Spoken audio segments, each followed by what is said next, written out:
And Laura and Jenny, if you could add your district numbers, that will help me to keep track of everyone at the top of our screen.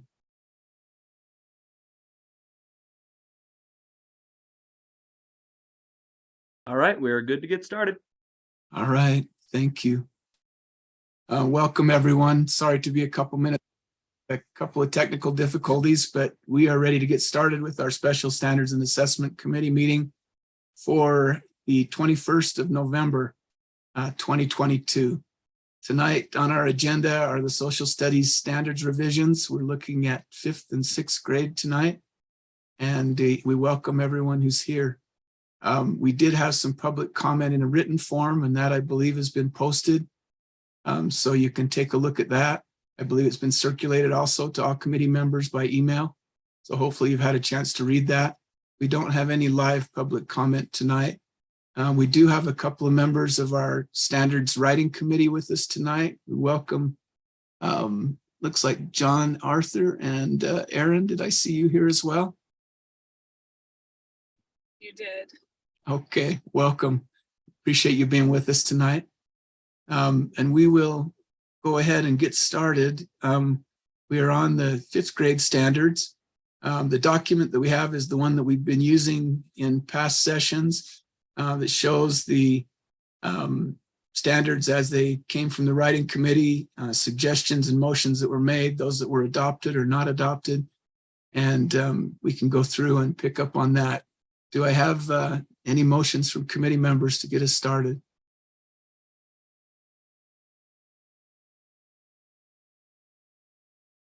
Looks like I've got a hand up from member Earl. Go ahead, Jenny. Yeah, I do have a question. Where this is passed out of committee, does it have to be, we have to vote to reopen it or something? I believe that it was sent back. Can we just start making motions? Yeah, I believe that it was sent back to us to look at. That was the motion that came from the board. But I would be open, maybe Patty and Andrea can help us clarify, because we certainly want to do things correctly. And I'm looking at Jeff on here, but my remembering of this is the fact that grades K4 were approved and grades 5, 6 were sent back to committee. Okay, and that's what I remember as well. Jeff, is somebody there good enough to give us a thumbs up to go ahead, or should we make a motion just to be sure? You don't need a motion because it was sent back.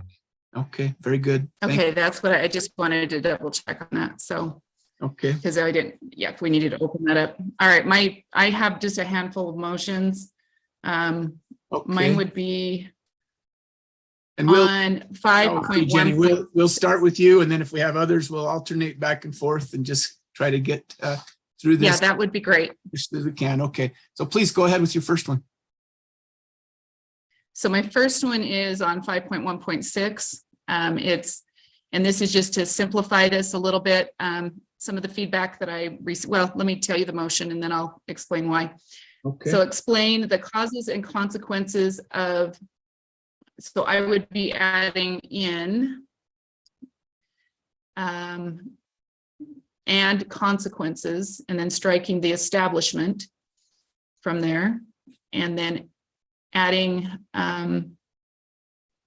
actually just striking the end of that, compare the rest of the way down. I think, do you guys have that? Yeah, that's the motion there. So it would be adding in and consequences, and then striking the end of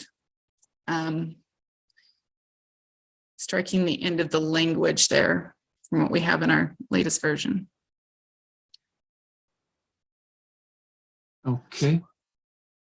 So that's the motion before the committee, is to make the edits that are shown on the screen. So that 5.6 would read, explain the causes and consequences of slavery and indentured servitude in North America. Okay, Jenny. Yes.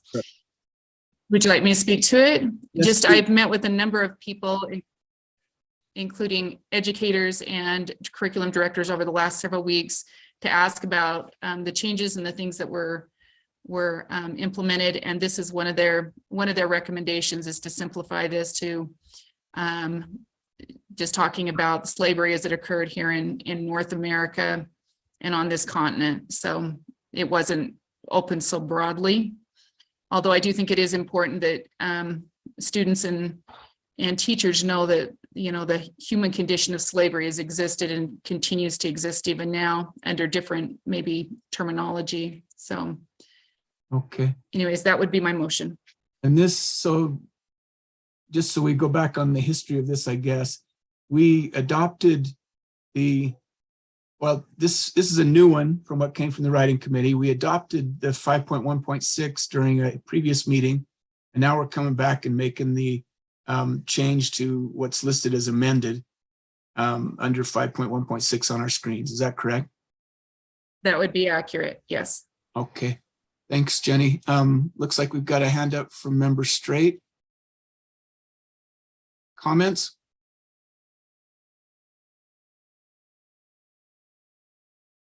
Oh, Brent? Sorry, my signal. Well, anyway, I'm ready to go now.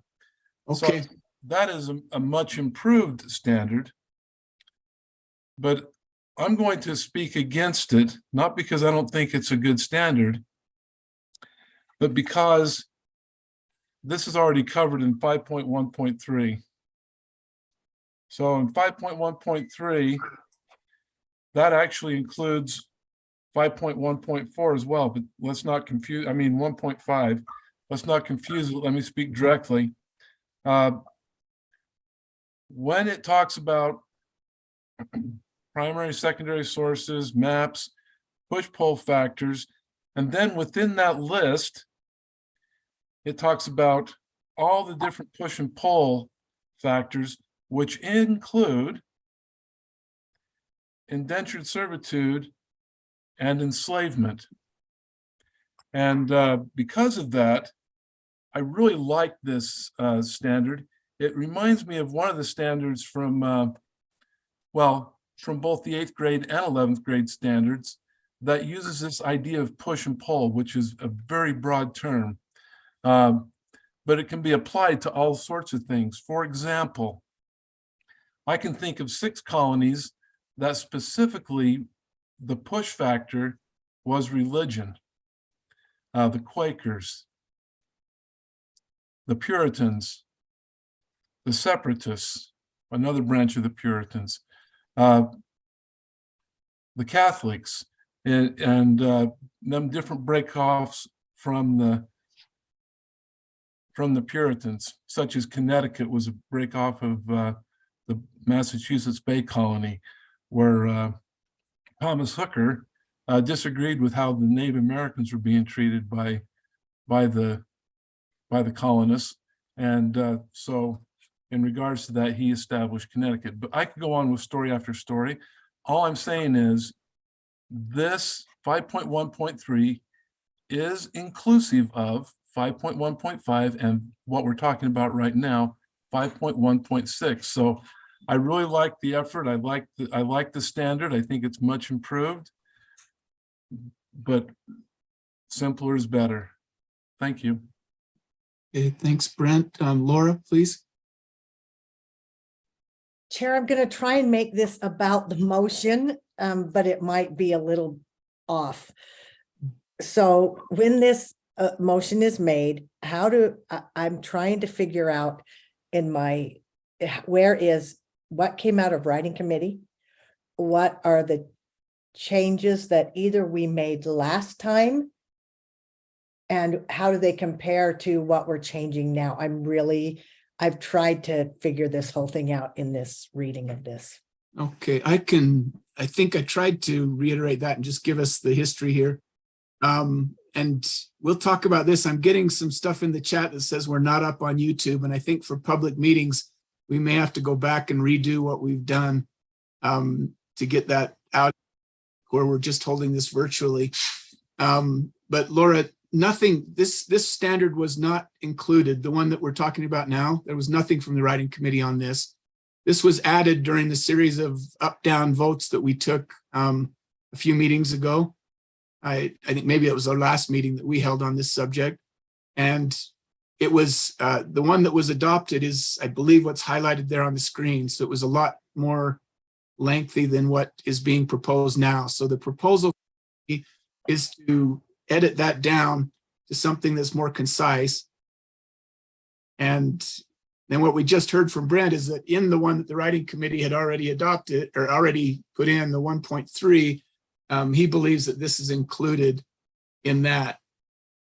So I think, does that help? Yes, and. Okay. Yes, and so thank you. Is there any way for us, because I know that some people were really frustrated with the up-down vote. Mhm. And so I actually want to make a fully different motion after this one is completed. Okay, we'll leave those cryptic, we'll leave those cryptic comments and let you. Well, I'm just waiting because we're not on public yet, so. Yeah, well, it looks, we've got Oh, legal it doesn't jumped on and apply. said that we don't, that open and publics doesn't apply to this one, so no legal requirement to do that. It's just unfortunate that YouTube folks, are we up now? Alex, are we up on YouTube? Yes, it has been up and it will be archived from the beginning of the meeting. So it will all be recorded and up on YouTube. Oh, okay, very good. So we didn't miss that first portion. It just wasn't. No. Okay, Chair Got it. Hanson, thank you. So Yes. it is going now. Yeah, it it going has now? been going. It just wasn't on. It just is a link that says USBE Media live stream. I wasn't able to get the name of the meeting in the stream, unfortunately. I'll just change that after the meeting is over. Chair Hanson. Okay. Can I Yeah. just ask just a point of order, just in clarification for Board Member Belknap? As we're going through here, I can switch back and forth between any of those documents that you would like. This document is the revisions table. So on here, this third column would be what was recommended, and then what was passed is over here on the final column. And if we look, I have up here the 5th grade standards as they are now after all of the changes have been made. And then I have them from the writing committee themselves. So I can navigate back and forth between any of the documents that you would like. And then I know that Joanna I just feel like we should give her just a standing ovation at some point. Has created a document that has those that were the up-down votes as well. Okay, so if any of that helps you, Laura, you can certainly request any of that. I believe that all that's in your backup, so you can pull that up on your computer as well. Okay, back to the motion at hand. Is there any other comment to this one? So this is Jenny's motion to make the changes that are shown on the screen here. Okay, Member Belknap, your hand's still up. Anything on this? Okay. And Jenny, we've heard from you. Do you have more to say on this? Because I'm going to try and limit this so we can move quickly. But if there's an additional, is there something else that you have on this one? Well, yes, if you're speaking to the push-pull, that it seems to incorporate everything along the whole. We have one standard for the whole of the beginning, and I think this is a key element that should be addressed. So it's more specific for that reason, is that it is crucial and key. That's it. Okay. Yeah, and I on this one, just my feelings, I think, is we have heard from many people that 5th grade is difficult and they've looked for something that's more concise. It makes sense to me, I guess, that if the teachers have the opportunity to talk about slavery there, and it is listed in the previous standard, that this may not be a value added to add this to the standard at this stage. And I'm really sensitive as we go through all of this to the fact that we have gone through a process with, public comment, writing committee, multiple revisions to get to this point. And so I will be voting against adding a lot of things as we go through tonight. But let's go ahead then and Chair Hanson, just a point of order. Could you clarify? You said that it was somewhere else. I didn't see where that was at. Would you mind pointing out that standard? the one that you just commented to, the push-pull factors relating to slavery. Oh, I don't think it's listed in there though, is it? It's assumed. Is that what I'm understanding? It is listed. It's listed. If we look at 5.1, Let's see, 5.1.3.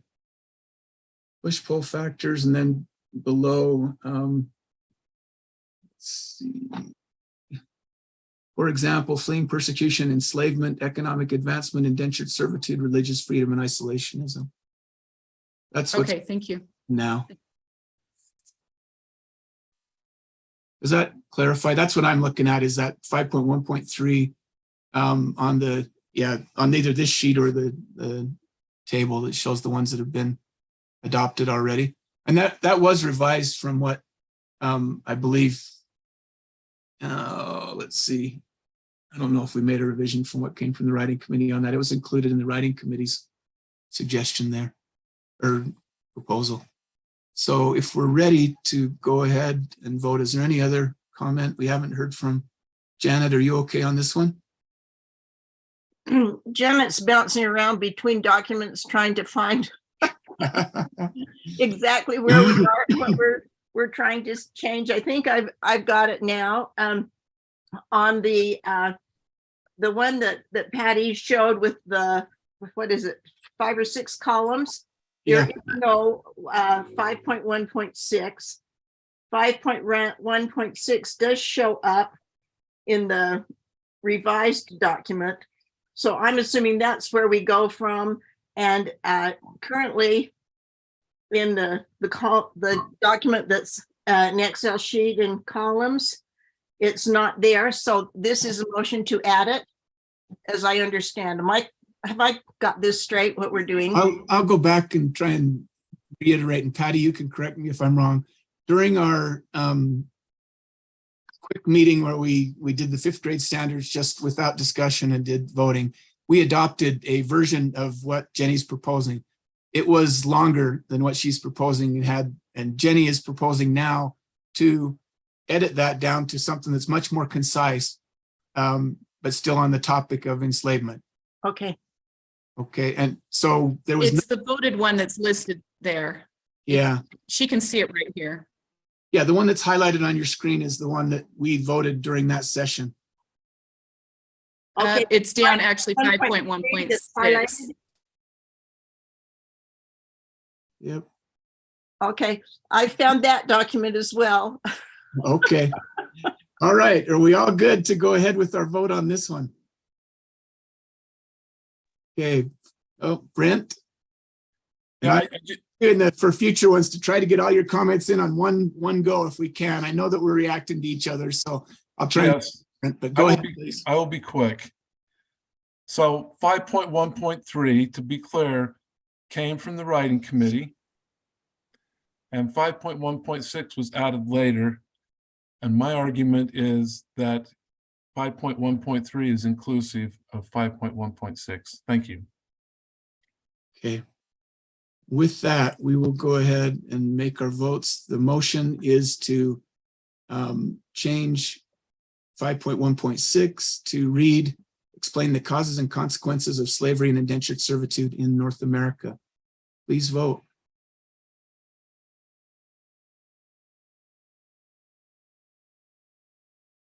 The motion fails with 1 in favor and 4 against. Okay. And do we have another motion? Laura, you next? I think so. So Chair, this will probably just throw us right over the edge. I'd like to make a motion that we return to the writing committees, what came out of the writing committee and work from that document. For the 5th grade standards or for 5th and 6th? What's, Well, we didn't do anything to 6th yet, so. no, we haven't. So 5th. Okay. So that would, and I can maybe have Patty show us what that would do on the document that we have. So Patty, how would you navigate through that? I'm going to ask Joanna, and I will be the navigator if she can lead us through what those were.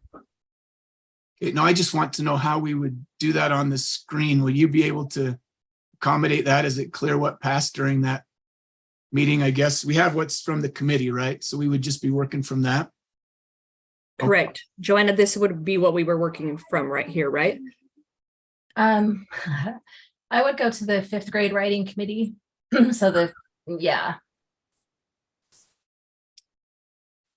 I'd go to that one. And then Patty, I shared with you a document that just shows the changes that were made during the up-down voting. I don't know if you can do a split screen to share them side by side when you're sharing your screen. So, but we could work directly from, if this passes, we could work directly from the revised 5th grade standards. S&A, no, not, sorry, I'm looking at there's a The 5th grade writing committee. writing committee 5th Uh-huh. grade draft, that one. Yep. Yeah, I separated them out. I thought it might be simpler for this meeting to have the grade Okay. levels on their own documents. Okay, so we could work directly from that document and everything is referenced as it came out of the committee. So I guess it's manageable if this passes. That's all I wanted to determine before we start talking about it. Laura, speak to your motion. Thank you. I think it will be a cleaner process for us, because I think some people were really mad that we just did up, down votes, but maybe it was so late at night. But I think this will be a cleaner process where we're fresh and we can work through each motion as they come. Thank you. Thank you. Jenny, please. So I guess we could do that. Going back over that, all my motions were prepared from the document that came out, which is fine. Now I'm going to pull up the previous document and then I have to revisit. Is this something I want to bring forward again? So this could end up in a long meeting, which is fine. I just wondered if there are any revisions that people wanted to what we have, which there weren't that many revisions that were made. So I guess that's my question. This becomes now I'm not sure where to even start on things. So, and I guess maybe that's irrelevant. I'm not sure. Okay. Brent, please. So I think that would have been a great motion for last time. And I do like the idea. I think it gets us where we need to go. There is one concern. There are only a handful of amendments the board member Earl has. I only have a handful. As long as we stick to that, I feel we've arrived at a place where we do have some consensus, and I think we're really close. And so I would hate to go to that other format because that just puts everything into a long process. But I do appreciate the motion. And to be honest, I appreciate the amendments as there's been a great deal of effort put forth to make them more palpable and to make them more succinct. So anyway, I'm probably not going to vote in favor of most of the amendments, but I think we're closer than we were last time. I think we've done some good things that way. So I'm fine either way, but I'm going to vote against the motion. Okay, thank you. Can I just ask how many changes were, and I have to tell you that I'm one who was very dissatisfied with what we did during the up-down voting. I don't think that we did our job as committee members without engaging in some discussion about what we were doing. And I think it resulted in a poor product. We didn't do what I envisioned our job to be as a committee by doing that. And we'll take the time that we need to tonight and even into tomorrow to try to make that right. But could I ask, there it is. So 4 revisions to wording, 4 standards added, and 1 substantial change to strand 6, making that optional. So if we do what is being proposed by Member Belknap, those would go away and we would start from scratch on those. If we proceed, then we would need to go back and address any of those that members want to address as far as reversing them or revising the changes that are there. That's the way I understand the motion And can we go back to that summary again? I'm sorry, running the screen.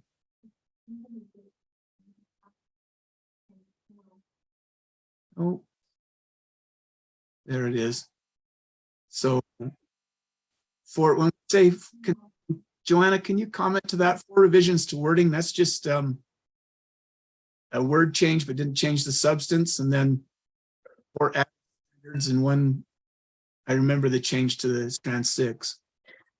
Yeah, the four revisions to existing wording was just, I think like you're seeing on these compelling questions here, where just a few words were changed or the structure of a sentence, nothing major. And I think several of those were unanimous, and it says on that document which, how many, if it was unanimous or for and against the motion. So that might help too as you're trying to decide how to move forward. Okay.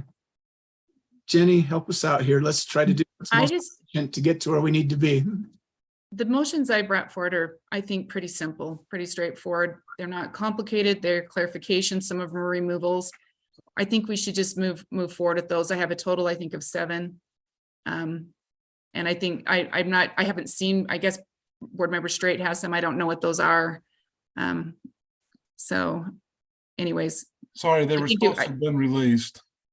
Okay, I just haven't, is there an email with them on it? If so, I just walked in right before this meeting.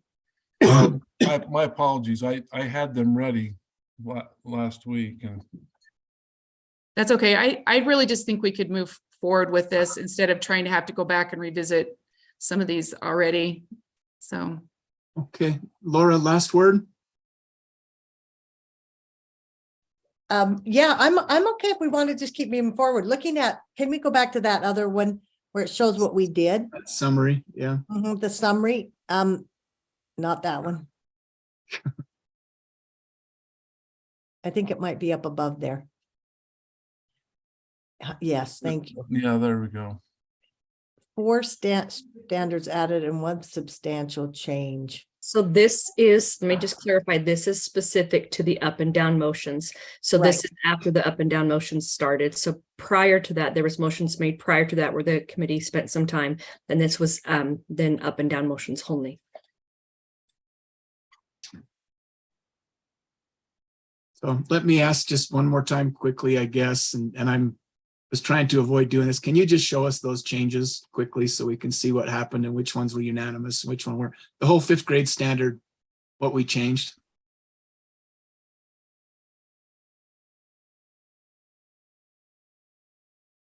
So Chair, while they're rolling, I think that my motion would have been for the up and down votes only. Okay.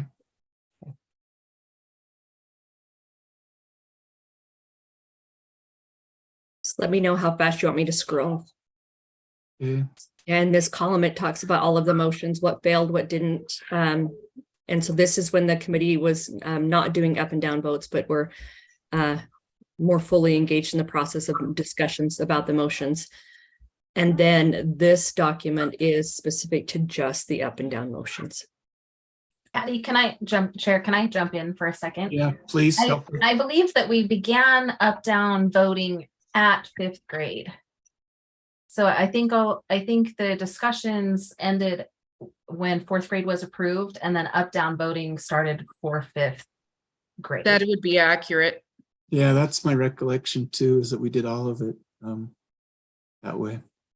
Okay, so it would be unwinding all of this. Jenny and Brent, it sounds like you've used what has been adopted as your baseline for the motions that you put together. So Laura would be going back to what came out of committee, and then basically reviewing each of these and trying to do those. It sounds like if Jenny has 7 motions and Brent has another 7, we're probably in the same boat either way. So I know that this matters so much to me. Brent, go ahead, and then we're going to go ahead and vote on this and move in one way or the other. I would just say that I would like to have it that the other board members have a record that they can listen to, and they can look at it themselves, and they can hear the arguments. And I think with where we're at right now, I think we can produce that if we just move forward. Oops. Okay, let's go ahead and vote then. If you can show us the motion, please. I think the motion is to revert to, for the 5th grade standards, to return to the writing committee's 5th grade standards and make amendments from that version. Committee members, go ahead and vote.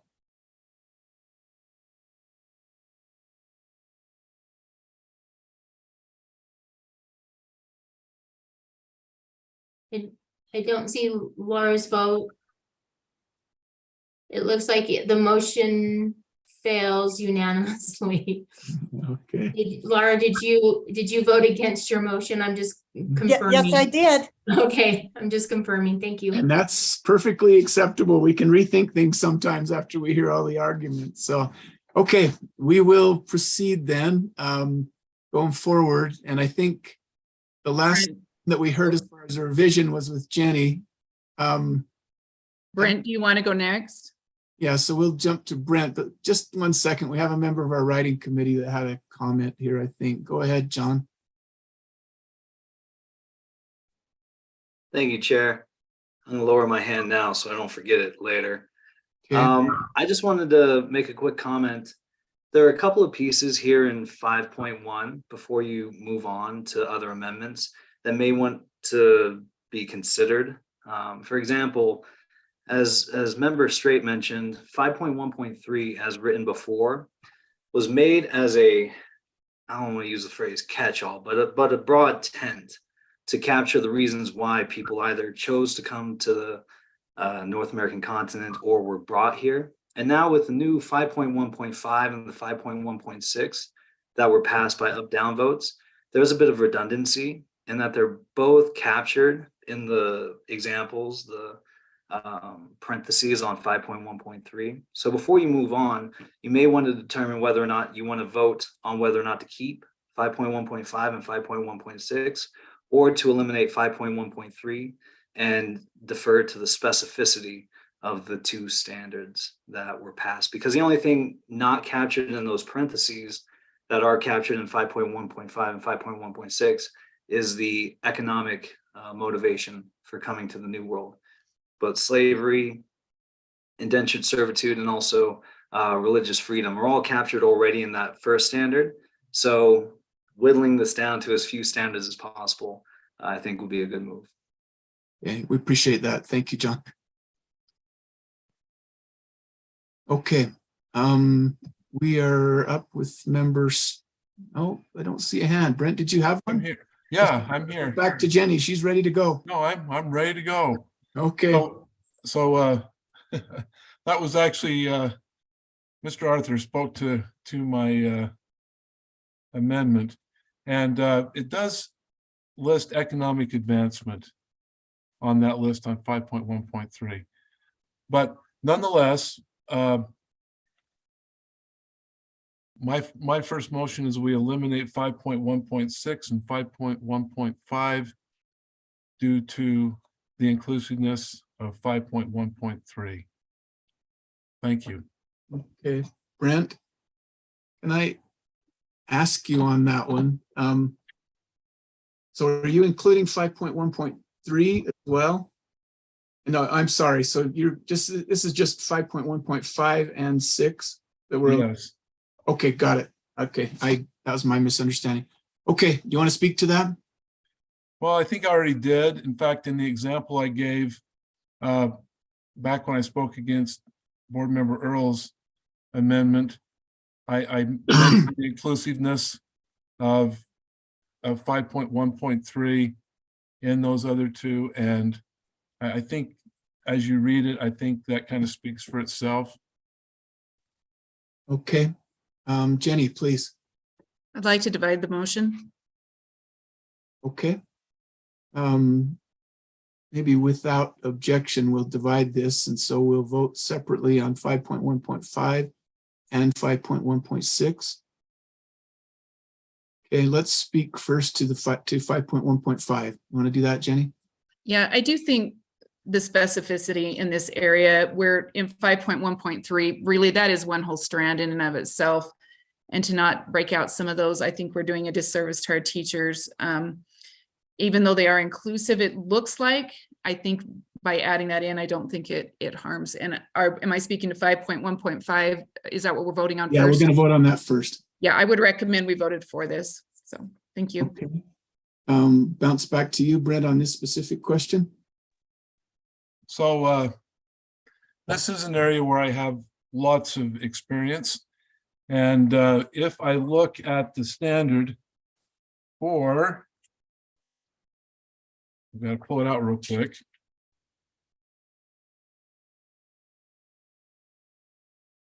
If I look at the 8th grade standard,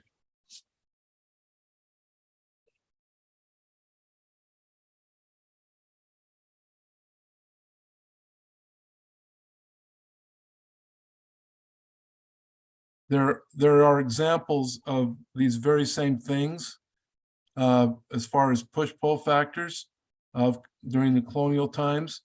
And when you get that push-pull factor, you can implement that in many different ways. In fact, one of the ways that I would use it for in regards to immigration is I would have students identify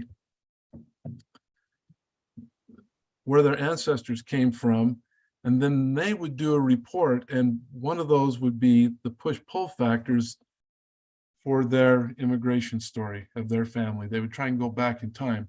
And if they couldn't do that, then I'd have them choose someone, anyone, and they could then do their push-pull factors. So push-pull factors becomes inclusive.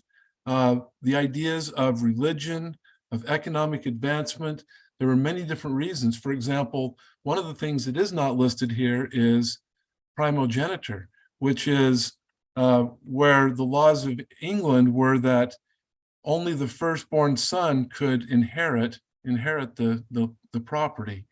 And therefore, the United States has often been referred to as the land of second sons because so many individuals came. Now I'm straying a little bit. I'm just trying to show the wide net by this. And those who write the objectives, when you start writing the objectives, man, you can have 20, 30 objectives. You can break it down however you wish. All we're giving is a framework. The Constitution and its enumerated powers to Congress says that Congress has the power to build post roads and post offices. That's all it says. Congress then makes laws, and you know how many hundreds of thousands of laws that we have based on a simple framework of the Constitution. We are given a framework of the standards, and then LEAs and teachers take that and develop it. Anyway, I've said enough. Thank you, Brent. We have further comment on this one. I don't see any other hands up. So the motion that we have right now is to delete standard 5.1.5. Please, committee members, go ahead and vote.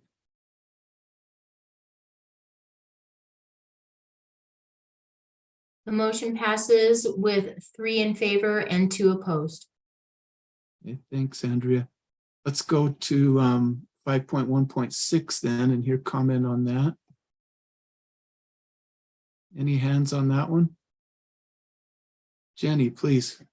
Just to articulate, we articulate the things we value as we remove some of these that have more preciseness. Teachers just don't have time to do everything. We've created a little bit of preciseness in some areas here, and I think it's of great value.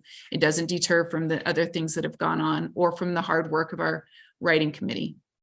But teachers will look at these independently and then value them that way. So I think it's not like it's going to be that the one standard is going to just have this incredible amount of stuff to it, because they're going to have to look at everything else too and balance it all out. So I think it's not going to be weighted the way we think. Okay. Brent, please go ahead. I disagree. It's duplicative. It does the same thing. And why would I vote against your other amendment, which I thought was better, to keep this one? So anyway. Okay. Further comment on this one? Seeing none, we'll go ahead and vote. The motion before the committee is to delete standard 5.1.6.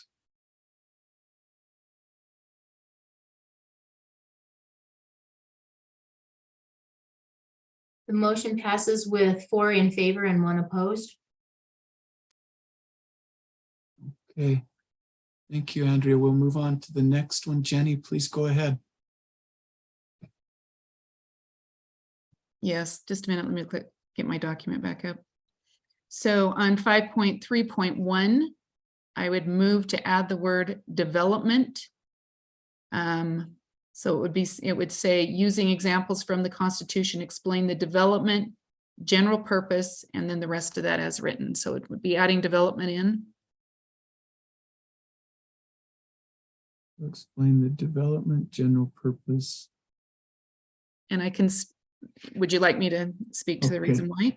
Yes, please. I would like to and this will be the next motion, would be to remove 5.3.4, which speaks to the development of the Constitution, and leaving that in a broader sense. As I met with a number of educators and curriculum directors and such over the last couple of weeks, this is one that they felt was a little too specific, but they said they'd like to, just to address the development of the Constitution, and they felt like adding that word in would accomplish that.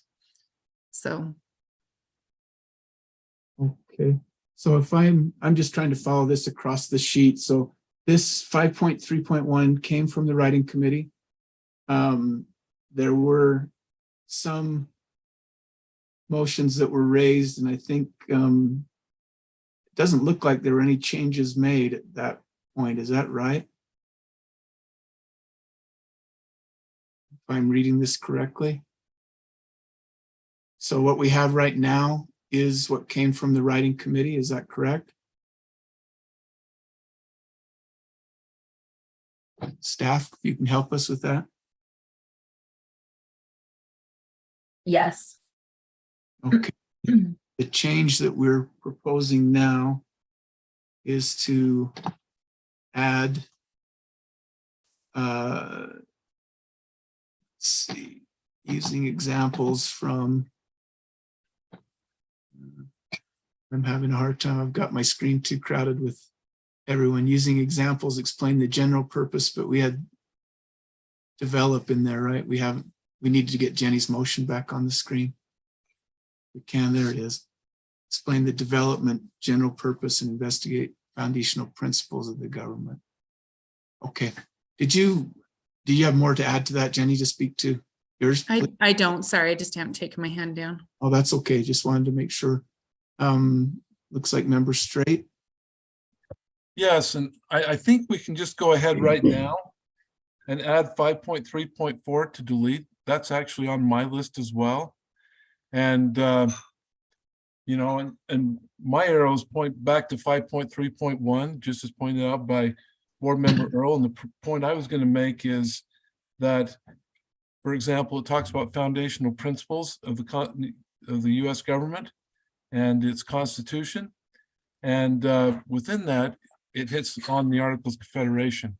So in essence, by putting that one word in, I think that makes it stronger. And this becomes inclusive of 5.3.4. As a teacher, I've used the Articles of Confederation as a springboard into the Constitutional Convention. And I don't want to go into the details like I have before. I apologize for getting too preachy in history, but I think that's a good change. So I guess my question for Board Member Earl, would you include in your motion 5.3.4 to delete that? I would be happy to, yeah. Okay, so that would be friendly, and I support that. So thank you. Okay, so we've amended the motion to add development to 5.3.1 and delete 5.3.4, which is the new 5.3.4. I see Joanna with her hand up. Please help us out, staff. Yeah, I'm just wondering if included in the motion could be something about just clarifying language or, adding, it just reads a little rough by putting that in. using examples from the Constitution, explain the development, general purpose, and investigate significant foundational. It's just rough. Mhm. So if we could make some technical changes as part of the motion, that would be great. Yeah, Okay. that is a little sloppy. Any opposition to that? I see it is, I mean, we've gotten our tenses crossed or something here. Looks like. I'm happy with if they want to do that and just make sure, if we want to do that now, we can too, but Maintain the meaning of it. Has anybody got a quick wordsmith that would make that read better? Because I agree, it doesn't explain the development, general purpose, investigate. You got Explain, a verb that's thrown in there with a bunch of nouns. Yeah, if we put explain and investigate together, that might work. Using examples from the Constitution, explain and investigate the development, general purpose, and significant foundational principles. How about investigate and explain? Investigate should come first, I think, before we explain. Is that, we get a thumbs up from, I'm giving it 2 thumbs up. all right. So we're going to say investigate and explain the development, general purpose, and significant foundational principles. So investigate is going to come out down below.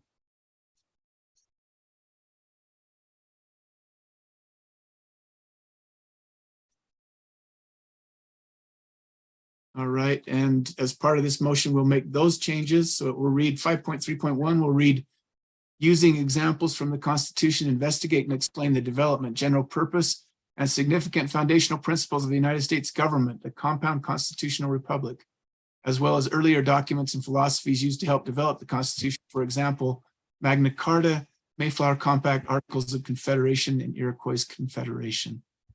And then we would delete 5.3.4, which dealt with James Madison. Okay, any further comment to this motion? I don't see any hands up, so please go ahead and vote. That motion passes unanimously. Okay, thank you, everyone. Thanks, Andrea. Laura, go ahead, please. Sorry, Chair, just clarifying question Andrea put into the chat. And did somebody ever find out who the word Rogers is that's in our meeting? Oh, I don't know that we have an answer to that. Who is Roger? Rogers. That's Okay. Michelle Rogers. She's one of our writers. Oh, Thank okay. you, Welcome, Michelle. Thanks for being here with us. Thank you for the clarification for my minutes. Thank you. Yep, sorry that we weren't there. But we're glad to have you here. And if you have something that you would like to help us understand, please raise a hand and we'll try and get to you. Jenny, go ahead, please, with the next one. yeah, motion on 5.3.6. Okay. And it would be to add, so it'd say investigate how the constitutional amendments are passed and provide examples of how amendments to the Constitution have clarified the rights of citizens. For example, and then we have the listing there. So it would remove extended rights to groups originally denied protection under the Constitution. And then I can speak to that. The wording in the actual amendments says the right of citizen. So that's 15 for voting. The rights of citizens, once again on Constitutional Amendment 18, and then on 26, it's the rights of citizens. And so I think it should be a similar type of a language that we use here. So it clarified the rights of citizens is what those amendments did. It just cleans that up. Okay. So, and I'm sorry, Jenny, I'm looking at my screen trying to make sense of this too. So the motion is correctly shown on the screen. Is that right? So it would- Yes, the emotion, unless I removed any words, which was not intentional, but that's I copied it over, then the striking, and then what I added in, and then what it would look like when it was finished is what's highlighted there. Okay. And then what we have originally is shown on the left-hand side of the screen. Yes. And specifically, this talks about rights extended to groups, but it's actually rights extended to citizens is what the language is from the actual amendments.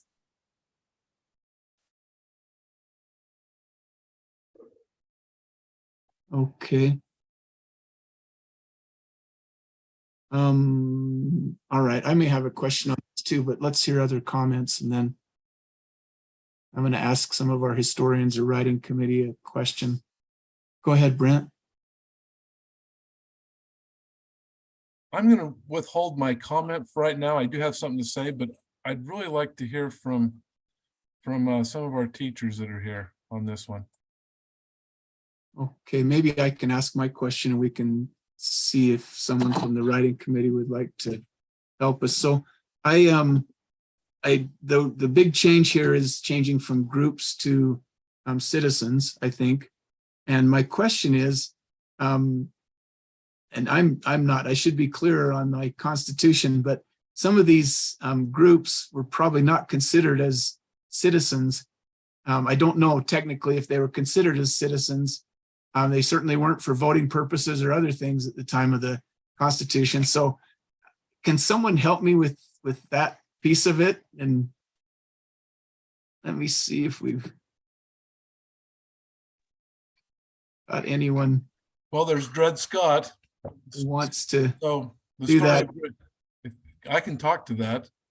Okay, I've got So- one hand up, just a second. Go ahead and let John speak. Now, okay, John, go ahead and we'll come back. No, I will gladly defer to Board Member Straight first, and then I'll. All right, you guys are both too polite. We're all deferring and we're gonna go around in circles, but go ahead, Brent, speak, and then we'll let you Okay, finish up after that or talk after you. so Dred Scott was taken by his master into free territory. He sued for his freedom because he had been in free territory. And in the end, the ruling of the Supreme Court was that he did not have the rights of citizenship, therefore he was property, therefore he did not have redress under the Constitution. So if I had to speak to this, I like the stronger language that of something being denied and then the Constitution extending it and it being clarified in our Constitution and in our law. So that's my 2 cents. Okay, John. Yeah. Yeah, thank you, Chair. To build on what Board Member Straight was talking about, and again, I'm a elementary school generalist, and that's one of the things you got to keep in mind when you're thinking about the elementary school teachers who will be teaching these standards. We are not subject matter specialists, but when I think about this standard, my mind immediately goes to the fact that people and persons was often used in the Constitution to, as opposed to citizen. I think citizen appears in almost all of the amendments to the Constitution, but my mind goes to the 13th Amendment, which I believe, let's see here, neither slavery nor voluntary servitude except as punishment, so on and so forth. So there's no mention of citizen in that one. And in fact, it's pointing to the fact that those folks were not citizens when the Constitution was originally written. And so it's extending rights to groups originally denied protection who were not citizens at the time that the amendment was passed. So if we were looking at the amended motion here, how amendments to the Constitution have clarified the rights of citizens, in fact, it has extended rights to folks who were not considered citizens at the time of the original writing of the Constitution. So the original wording, I believe, would be more accurate. Appreciate that. Thank you, John. Jenny, back to you. With that being said, let's kind of articulate this a little bit. Groups or people? In other words, I'm just trying to understand, should it be groups that these are, or should it be people? Does that make sense? Okay. I'm just trying, I'm understanding what you're saying. Yeah, I'm just trying to let's- see the clarification. Let's on- have a little bit of dialogue there. I think that we're getting an understanding on some people weren't considered to be citizens at the time. And so that we understand that may be there for a reason as far as the groups, but is it extended to groups or extended just to people is what you're saying, Jenny? If there, Yeah, we have groups in there or people originally denied protection? yeah. Brent, go ahead, please. Yes, groups of people were giving their individual rights. So the first 10 amendments to the Constitution offer all sorts of different freedoms. And then we get lots of specific things. For example, you could make the argument that you don't need the 19th Amendment because the 19th Amendment gave women the right to vote. Under the Constitution, they should have already had the right to vote, but the amendment had to be put in place because this group were denied their rights as citizens. In fact, as was pointed out, they were not considered necessarily to be citizens in the same sense. In terms of enslavement, they were property. And it actually goes back to John Locke, the great English philosopher. He argued that God gives us life, liberty, and the pursuit of happiness. No, he didn't say pursuit of happiness. He said property. Now, I don't think he was anticipating the use of this and how it became used in the United States until the 13th Amendment was that slaves were not citizens because they were property. And so groups of people were given their individual rights. Keep that in mind. Groups of people were given their individual rights. Okay. Thank you. John, please. Yeah, just to reiterate what Board Member Straight just said, whole groups of people were denied rights based on their group identity, not on any individual characteristic, but their classification or categorization by group. Okay, thank you, John. I was just noticing that as well, that we have, for example, women, enslaved people, immigrants. Those are categories of people. Okay. Do we need further discussion on this, or let me go back and see if this motion, based on what we've heard. So Jenny, is this the motion we want to put forward? And that's why I was asking about the, as far as people versus, and I can understand the citizens underneath what was articulated here. I just wonder if they clarified the rights of people, because I don't think the Constitution actually denied them. It wasn't articulated in there. So. Okay, well, let's get. I guess that's what, if I were to, okay, with the dialogue that's been said, I would probably change the clarified the rights of people. That's what I would put for my motion. Then if that fails, I can probably bring another one forward, so. Okay. Then the motion that we have before the committee, don't see any other hands, so it's to change 5.3.6 to read, investigate how constitutional amendments are passed and provide examples of how amendments to the Constitution have clarified the rights of people. For example, women, enslaved people, immigrants, Black Americans, Native Americans. So committee members, please go ahead and vote.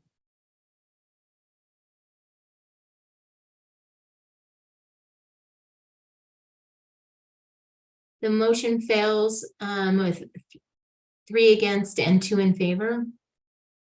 Okay, thanks, Andrea. And then that was your motion, Jenny. We'll go back if there's another one from Brent. I'm just trying to alternate. If you don't have one, we'll go back to Jenny. Okay, so I want to go back to Strand 1, to the introduction. Okay. And the introduction, I'll wait till you get there. I need it. I've got people texting me. Oh, I've got an open mic. Someone, Jenny, I think that's you.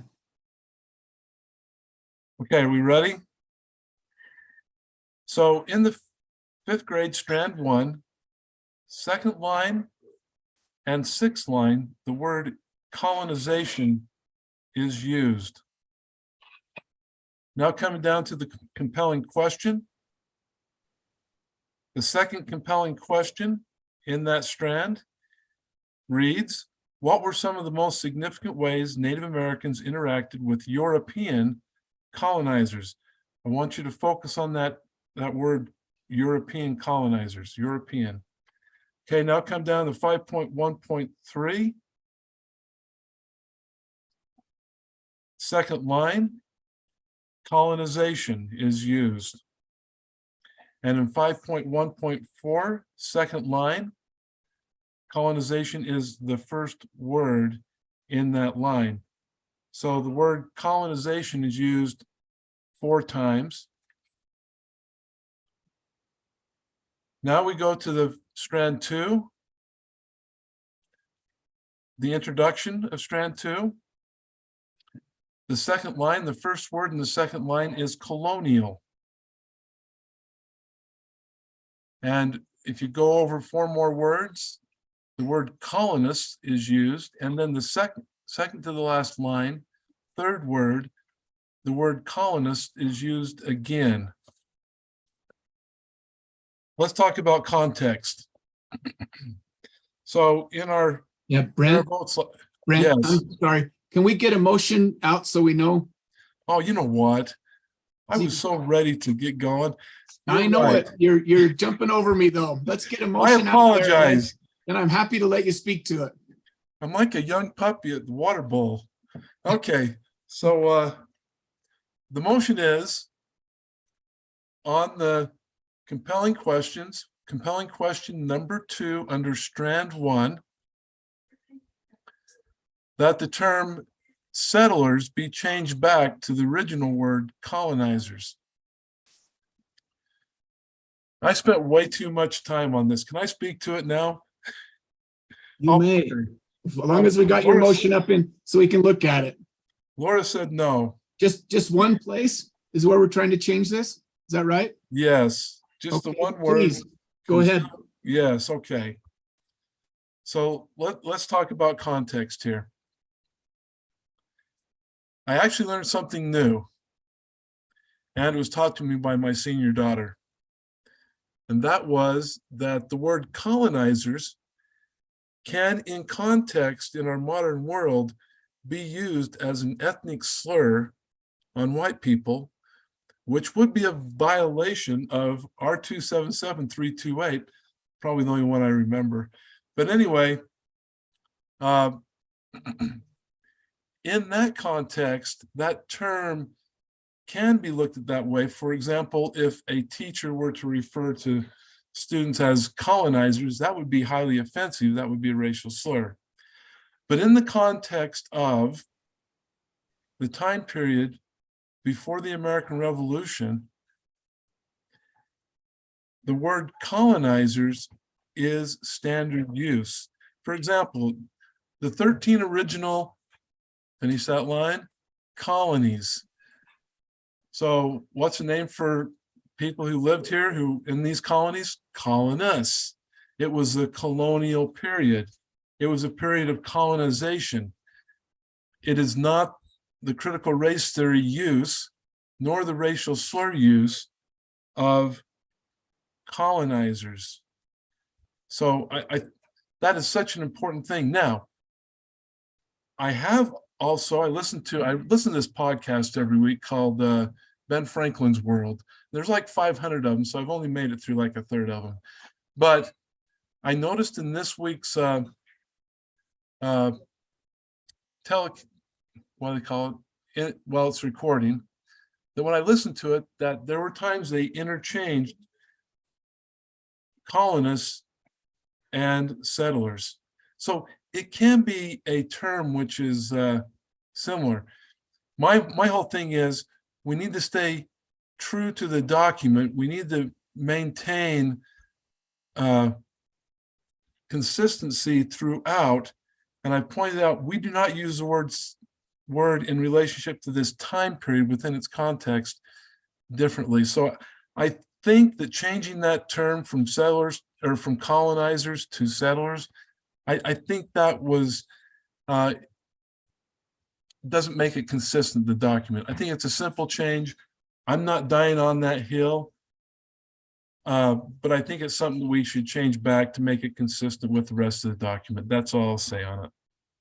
Thank you, Jenny. Just has been stated here. If there's not a harm in it, I think we leave it with something that's not going to be questioned with people reading through it and looking at it. I think settlers is adequate for what we have. And I just recommend we continued with this. Okay. And maybe I can just ask a question. I think you were the one that made the original motion, Jenny, to settlers. We made the change in this one place and not in other places. How do we respond to like the colonial period and the Yeah, actually, and Yes, most yeah. of those motions failed, but it would have been including explorers and settlers in too.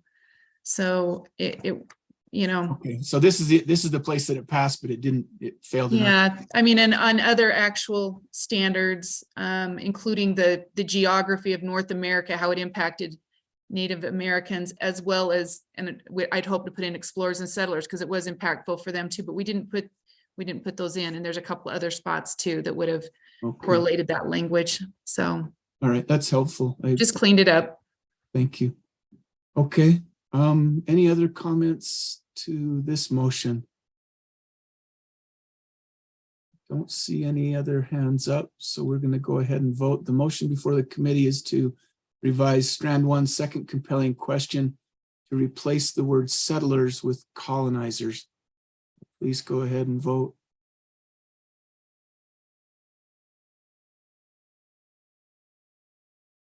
Motion passes 4-1.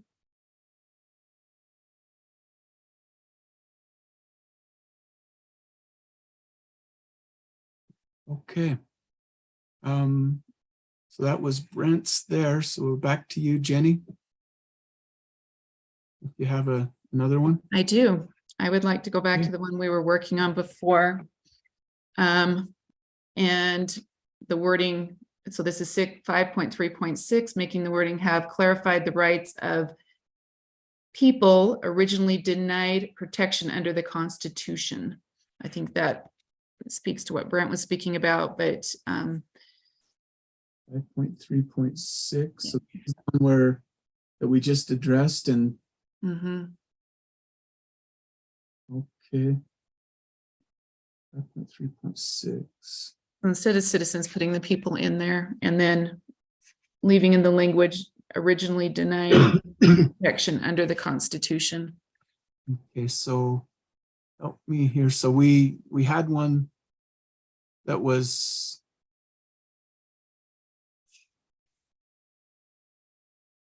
let me see how this plays with what we did just a minute ago. So we added, we just didn't accept that, right? Yeah, I don't know who's typing, so it'd be originally denied, yeah, under the Constitution based on Brent's feedback on that. Yeah, that would be it, whoever just copied that. Okay, so the difference then is people versus groups. Yes, yes. Okay, And I think it's kind of speaks to both. It still leaves it open, but it's not the narrowly tailored language that's in the actual amendments that came forward. okay. Anyone else like to speak to this one?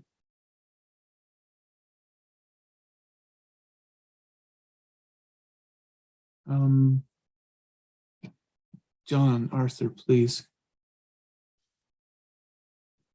Thank you, Chair. Just as a, I don't know if grammatical is the right way of saying this, but in terms of the verbs, clarifying versus extending, if it's clarifying, that implies that the rights of those people are left unchanged. And for example, with the 13th Amendment, those rights were extended. They weren't just clarified that enslaved people had no rights. It was that the rights that should have been extended to them originally were now going to be extended to them, if that makes sense.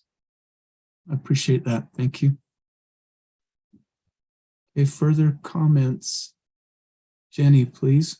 Yeah, and I would argue that just that it is the clarification that it is saying yes, this is included with underneath the Constitution. And so I think it is a clarifying rather than just an extension. And I think that's what all the amendments are. They're a clarification. They're saying, yes, this is included. Yes, this is part of. And so that it adds greater understanding to the Constitution itself. Okay. Oh, looks like we've got another back and forth here, and I'll let you go just briefly, John. We've got to keep rolling, so. No, definitely. I Please. just as a clarification, under the Constitution and the 3/5 compromise, those were not the rights extended to these groups of people, the enslaved population in the United States. So it's not a clarification of the rights that they had under the Constitution. It's an extension and recognition of their whole personhood, which is a change to the Constitution. Okay, Jenny, I'll let you respond if you'd like to. And then we're going to stop this line. I love this. I have to admit, I know this sounds crazy, Yeah, but this I is No, high me school too. debate, but Yeah. we've got a job to do, so. I know. I just think both the Declaration of Independence and even there were compromises within the Constitution in order to get the states together, but there is the inherent natural rights. And I think that it's a clarification of those. An extension suggests that maybe there's new rights. We're extending new rights. Those rights are there. They're inherent, they're natural, but they were not clarified as such. And I think, yes, there was a lack of clarification because of the way the wording was written in the Constitution. But when you combine it with other documents, anyways, I think it is a clarification, but I guess board members will have to make that decision. Thank you. Yeah. Will Brent, go ahead, please. I just want to be consistent here, and so I'm thinking a little bit out loud because, but I hate to think out loud. I want to go back to that statement. Groups of people were denied their rights, and once they were given their rights, it became their individual rights. And I appreciate the idea that Board Member Earl is trying to be consistent, because that's what I heard from her in the beginning. But I just am not convinced at this point that, number one, it's worth changing, because I liked how it originally was. And two, if I'm unsure, I don't want to throw myself out there and vote yes on something that I have a little bit of question on. So I'm not going to support this. And I don't think it'll make a difference. Okay. I've really enjoyed the back and forth on this, because I can see, I mean, there are some inherent rights in the Constitution. For me, though, I think rights were denied and then they were extended, which means given to people that were originally denied protection. So I think extended for me makes more sense in this context. But I hope that our 5th grade teachers have that same kind of discussion with their kids about, why weren't these people given rights under the original Constitution? What changed? What had to happen there? And maybe that's been a good modeling exercise that we've done tonight, to talk about that, because that's definitely a worthwhile discussion for kids to have. Let's go ahead and vote, committee members, on this one. The motion is to change 5.3.6 to say investigate how constitutional amendments are passed, provide examples of how amendments to the Constitution have clarified the rights of people, for example, women, enslaved people, immigrants, Black Americans, Native Americans. Go ahead and vote on that one.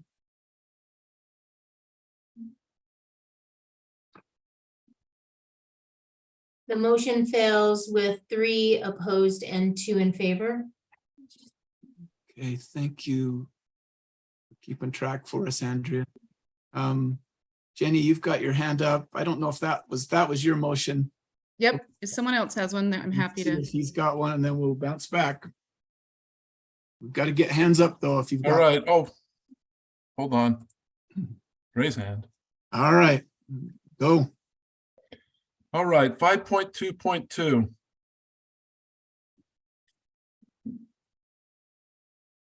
And just so everyone knows, I'm looking at the clock. At 7 o'clock, we'll take a 10, 15-minute break and let everyone take care of business and get refreshed, and then we'll be back in business from there. So hold on until 7 with me. 5.2.2. Yes. I move that we delete the second sentence of 5.2.2. Okay, let's get that on the screen.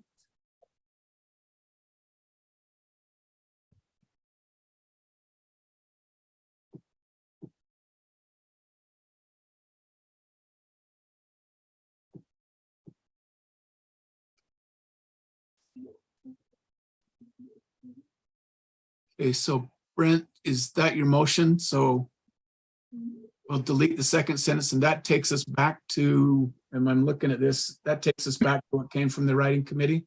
Is that right? I don't know. I'm looking. Look at that. Yes, Looks like it does. it does. Okay. Okay, would you like to speak to that? Yes, I would. So I'd like to go to 5.3.5.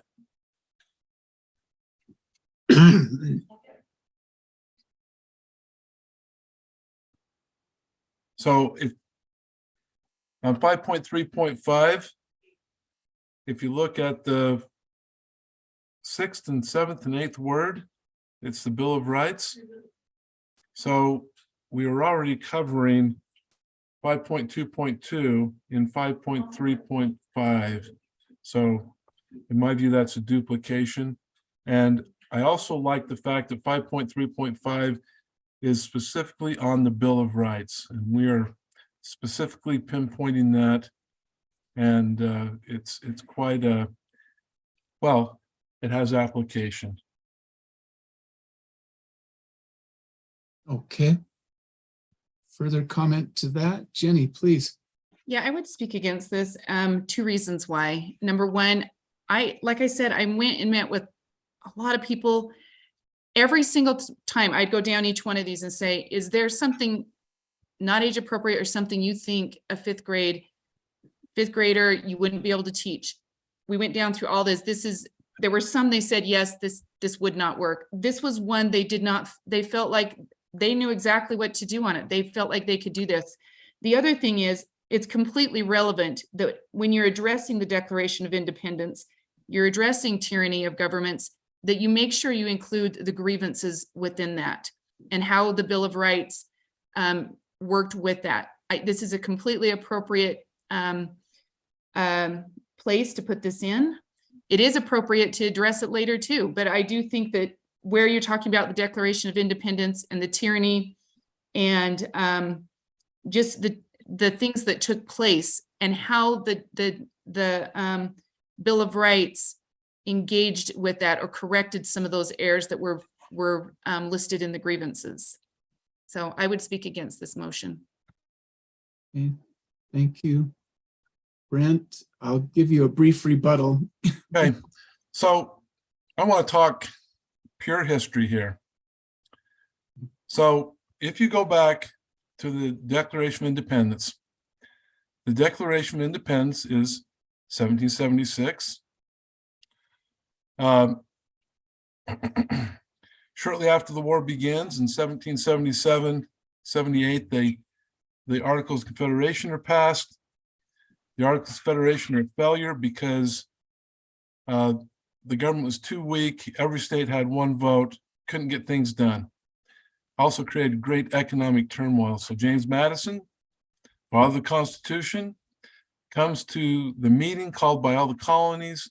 Well, not the colonies now, but our states, and each state sends delegates to revise the Articles of Confederation. They ended up throwing the Articles of Confederation out and go into what's called the Virginia Plan, which forms the basis of our Constitution.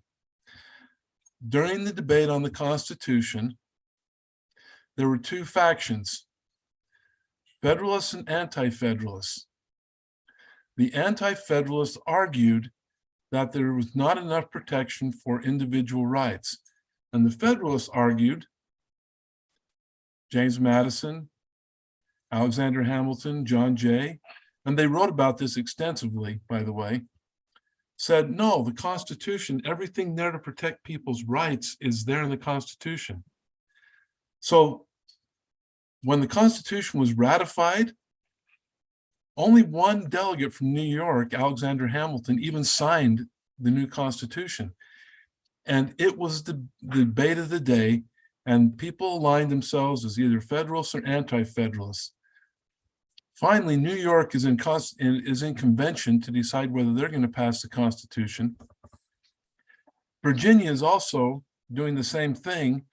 Word comes that Virginia has ratified the Constitution, and New York says, now what are we going to do? And the Anti-Federalists said, what are we going to do? And so they made an agreement, and that agreement was that if they would ratify the Constitution, if it would be put into effect, because it took a couple years to put it into effect, that the first thing of business that would occur would be putting together a Bill of Rights, individual rights for the people. And they followed through on that promise, and that's why we got our first 10 amendments, which is the Bill of Rights. Now, the point is, a little bit of context, this puts the Bill of Rights in the proper place. I am all for the Bill of Rights, and I'm all for the history of the Bill of Rights and everything that leads through that, all the way from the Articles of Confederation, all the way through the Bill of Rights and forward from there. This is a better timeline. That's it. Bye.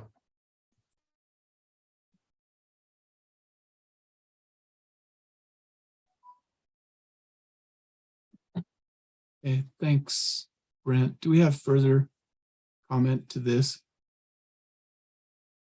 Don't see any other hands up. So we do have a motion before the committee. The motion is to revise 5.2.2 by deleting the sentence that begins with review the grievances. So the standard reads, summarize the most significant ideas found in the Declaration of Independence, which is, by my reckoning here, a return to what came from the writing committee. Committee members, please go ahead and vote.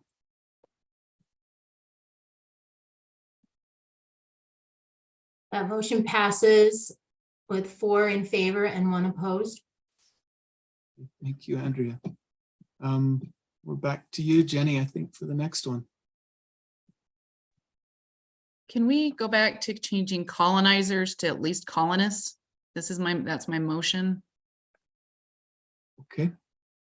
Let's look at that. We need to have a specific motion. Is there just one place or there? Well, it's just that one place where Brent just moved to change that. It's back on European colonizers. How about European colonists? Okay. While they're getting that motion up there, could you speak to that? What's the significance of? I think Brent spoke to that already, the significance of it, Okay, well, help us. Yeah, so if you've got, I mean, if we can pick the language here, and we're going to try to be consistent, and we're not going to add settlers in anywhere or others, then I think it should read colonists. I just think it's a better language. It keeps it consistency and works.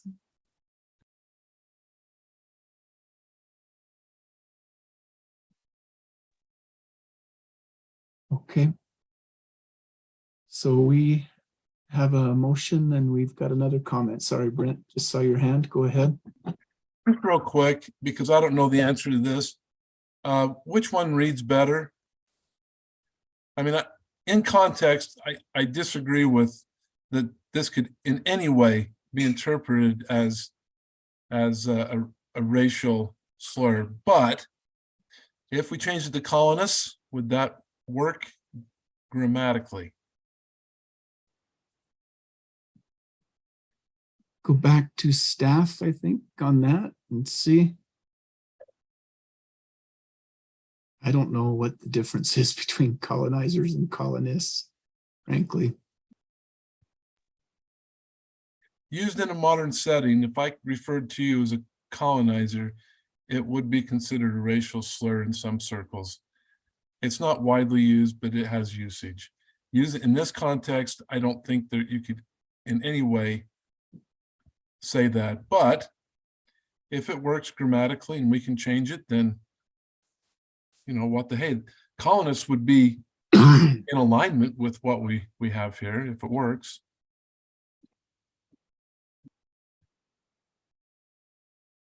Okay, anyone that can help us with that? Staff, writing committee, was that discussed? I can jump on Google right here and see if that can help us at all. I don't see any hands up. Chair Hansen, we're just Yes. getting some feedback that yes, that colonists would work. So I did a quick Google to see the difference. Jennifer Thronson, Director of Teaching and Learning.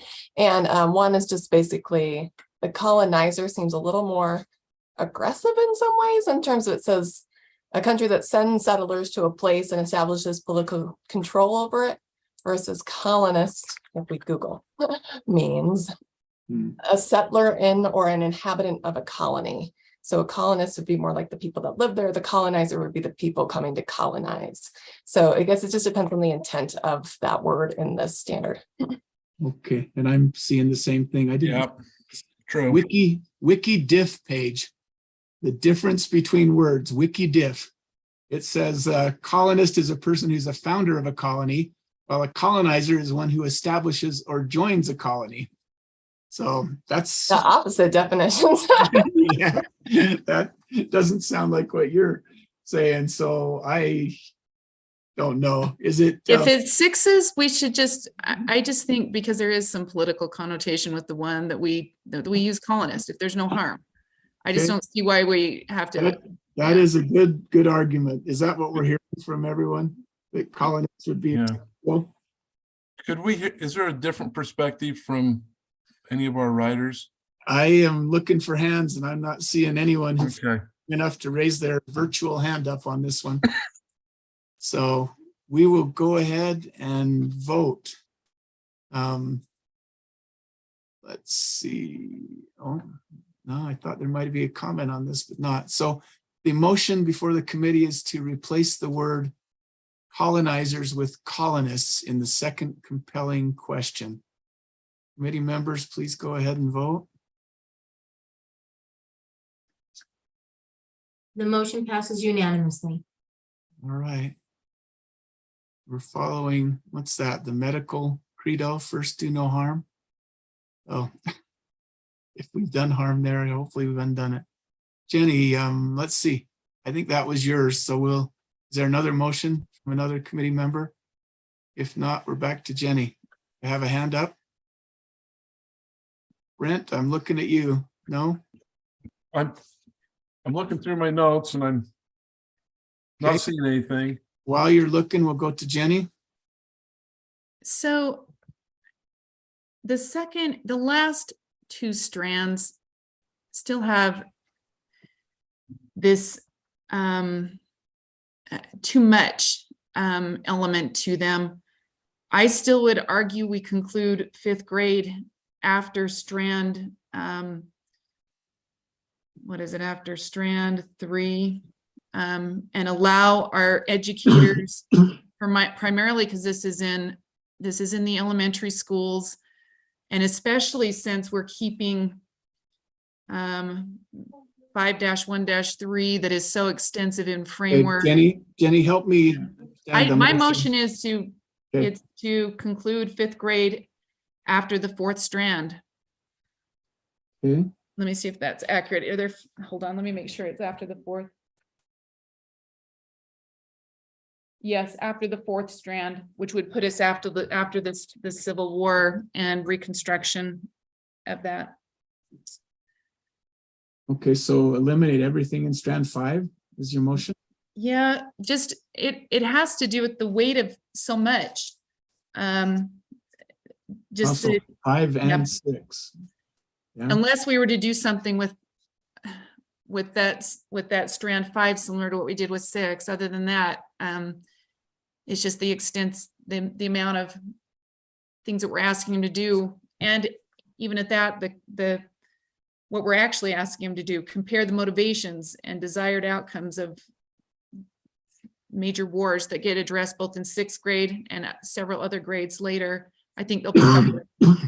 And they're, I think, really giving the teachers the ability to not have to do so much. It's not a, it's a relief to our teachers, to be honest with you.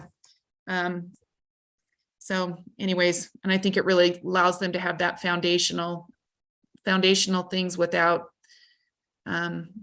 overdoing it. So.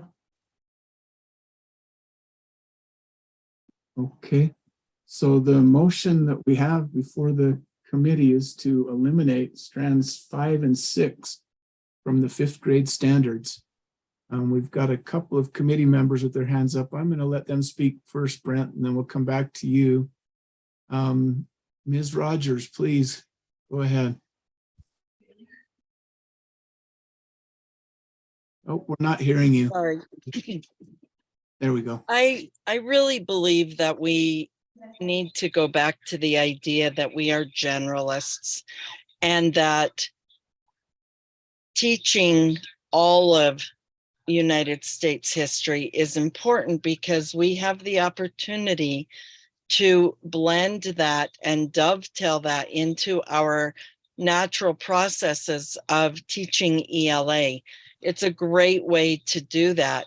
When we cut it off at the Civil War, we lose so much of our history and the changes and the growth that our nation goes through that ties into how we work and function today. I've taught 5th grade. I taught 5th grade for 11 years, and I really love the continuity from beginning to end. Having taught 6th grade for 16 years, that process of teaching all of US history is important to what is being taught in 6th grade history. Thank you. Appreciate that. John Arthur, please. Yeah, thank you, Chair. And just to build on what Michelle was saying there, the other thing beyond just history that I would point to in these last 2 strands is that these aren't just history standards, they're social studies standards. And the place where students, especially 10 and 11-year-old kids in our schools and communities, really get to now engage in social studies is in current events, more modern history, and then also what is brought in strand 6, which is an opportunity for them to start thinking as positive, productive, active members of their communities, places where they get to identify solutions to the things that they're seeing around them that they want to positively impact. The first 4 strands are building a foundation of understanding of how we got here, but the last 2 strands push our students to think, with the knowledge and skills that you've gained, what can you do and what are your rights and responsibilities as not only future leaders, but leaders in our communities today. They're the things that I'm most excited about, kids learning in 5th grade. And if I ever go back to teaching 5th grade from 6th, they're the things that I'm most excited engaging in as a teacher. And I honor what Board Member Earl is saying about the amount that teachers have to teach. And I would just point out that both the standards that the writing committee presented and those that you've been working through tonight significantly condense what used to be there in the standards.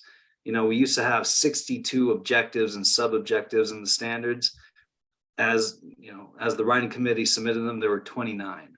And so is there too much for teachers to teach? There's always been too much for teachers to teach, but this is all so important. How do we not put it down there? And I would be saddened to see these last 2 go. Thank you. Brent, you're up now. I really appreciate what's been said. I try not to say the same thing.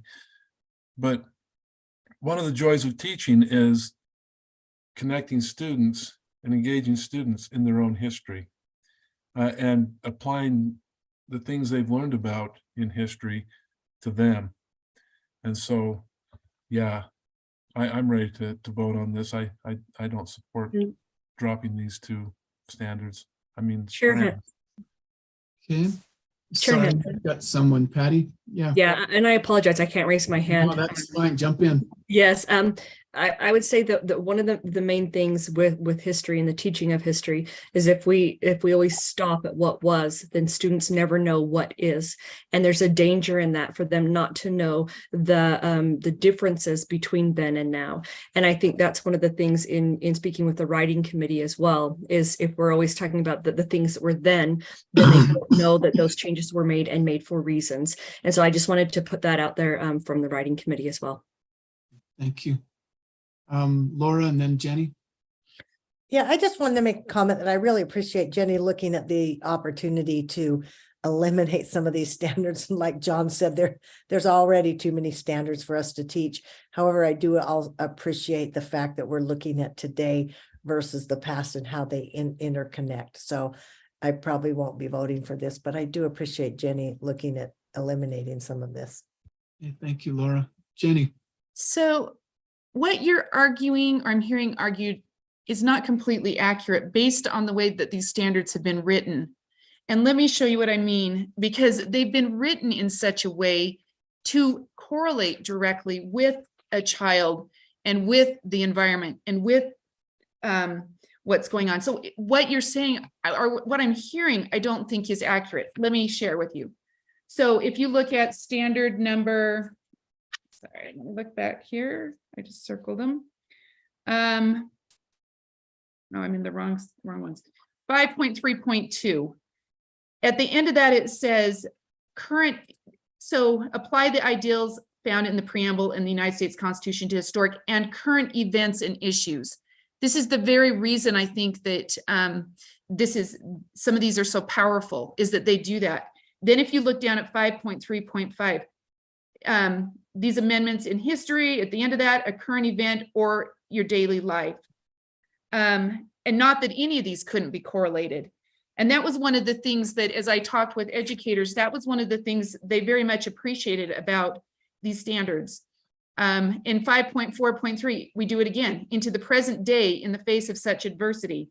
Then we do it again at the very end at 5.4.7 and explain how outcomes of the war continue to resonate today. We've made those correlations through those foundational pieces. It's not uncommon.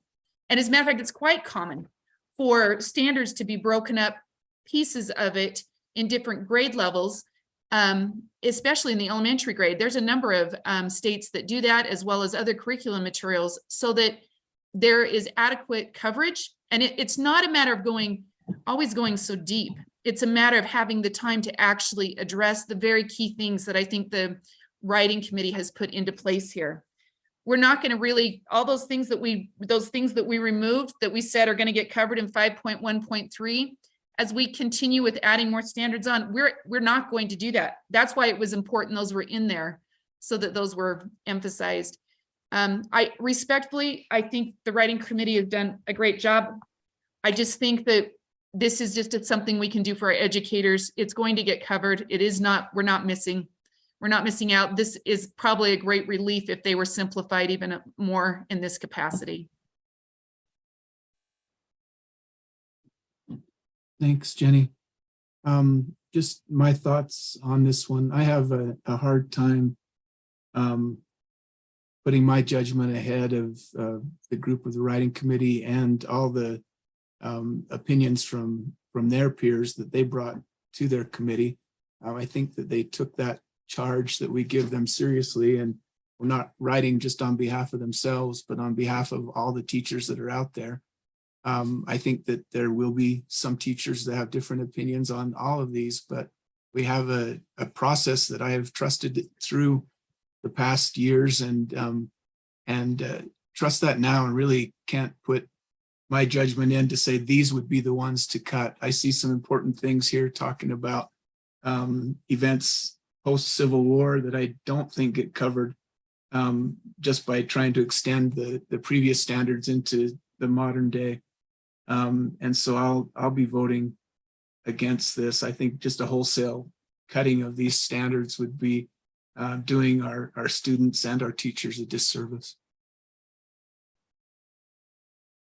Any further comments? I don't see any hands, so I think that we're ready to vote. Please go ahead and do that. The motion fails with 4 against and 1 in favor. Thank you. We are back to Member Straight. You had further motions. Yes. So I may need some help on this one. Was it strand 5? It was strand 5, I believe,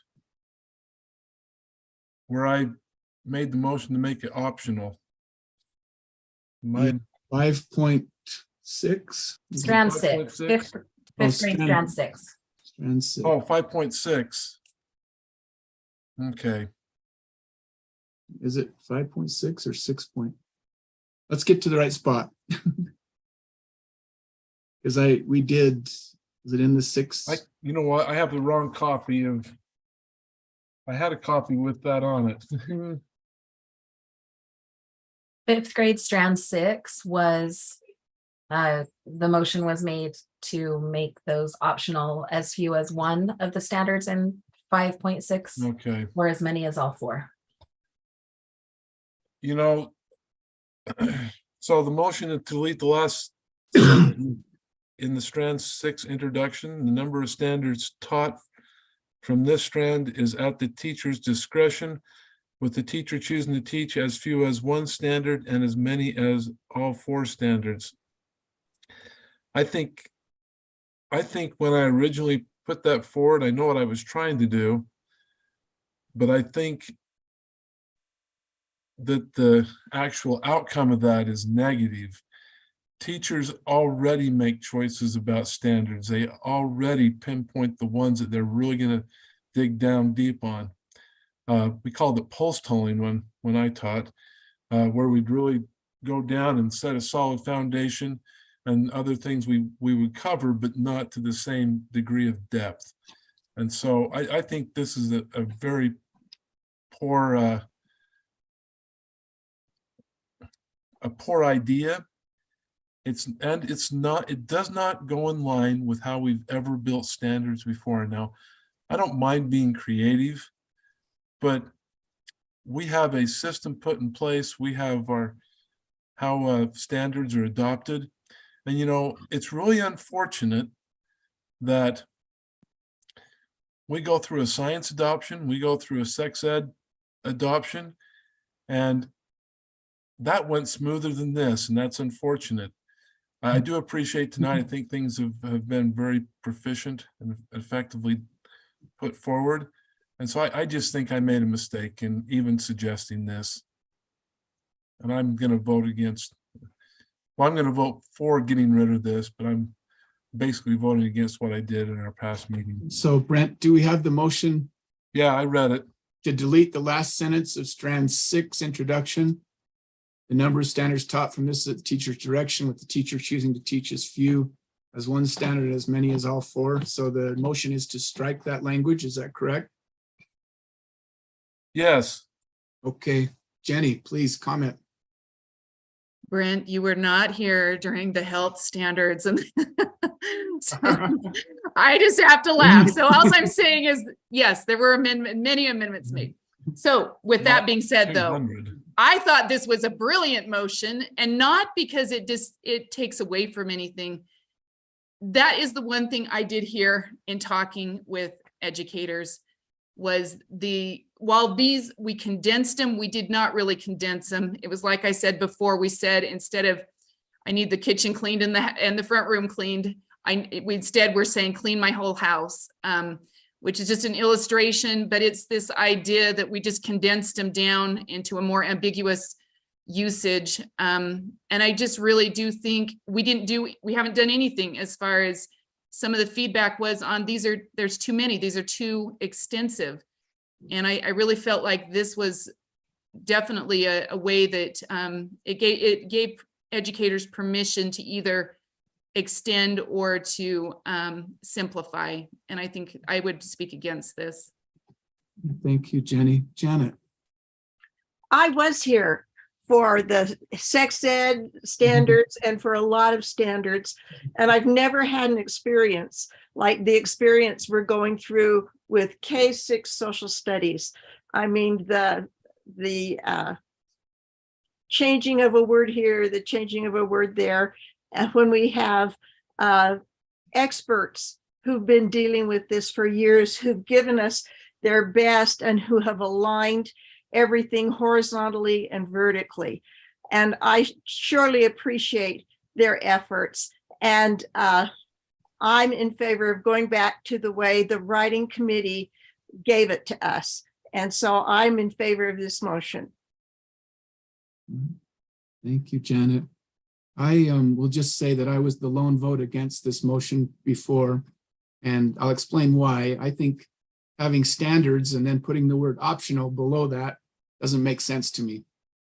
I think that our standards should outline the minimum requirement that we have for our teachers. And when we start putting options into that, I don't see that we've done that anywhere else. I was not in favor of starting to do that now. So that's my explanation of my vote previously, and that's what my vote will be today. Laura, please go ahead.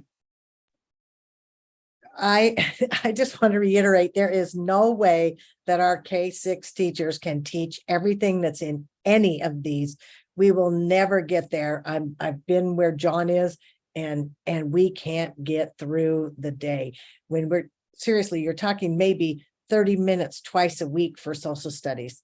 So I actually appreciate the opportunity for the teacher to use their professionalism on this. Thank you. I've still got hands up, but I think both of you have spoken to this. Are we okay? We'll go ahead and take a vote. So the motion before the committee is to delete the last sentence in strand 6 introduction, which reads the number of standards taught from, locking my screen a little bit here, from this strand is at the teacher's discretion, with the teacher choosing to teach as few as one standard and as many as all 4 standards. Please go ahead and vote.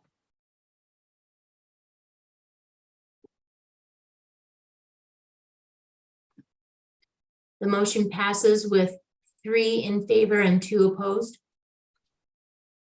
Thank you, Andrea.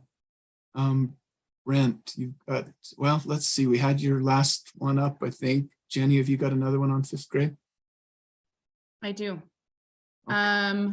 If you go to 5.5.4. 5.5.4.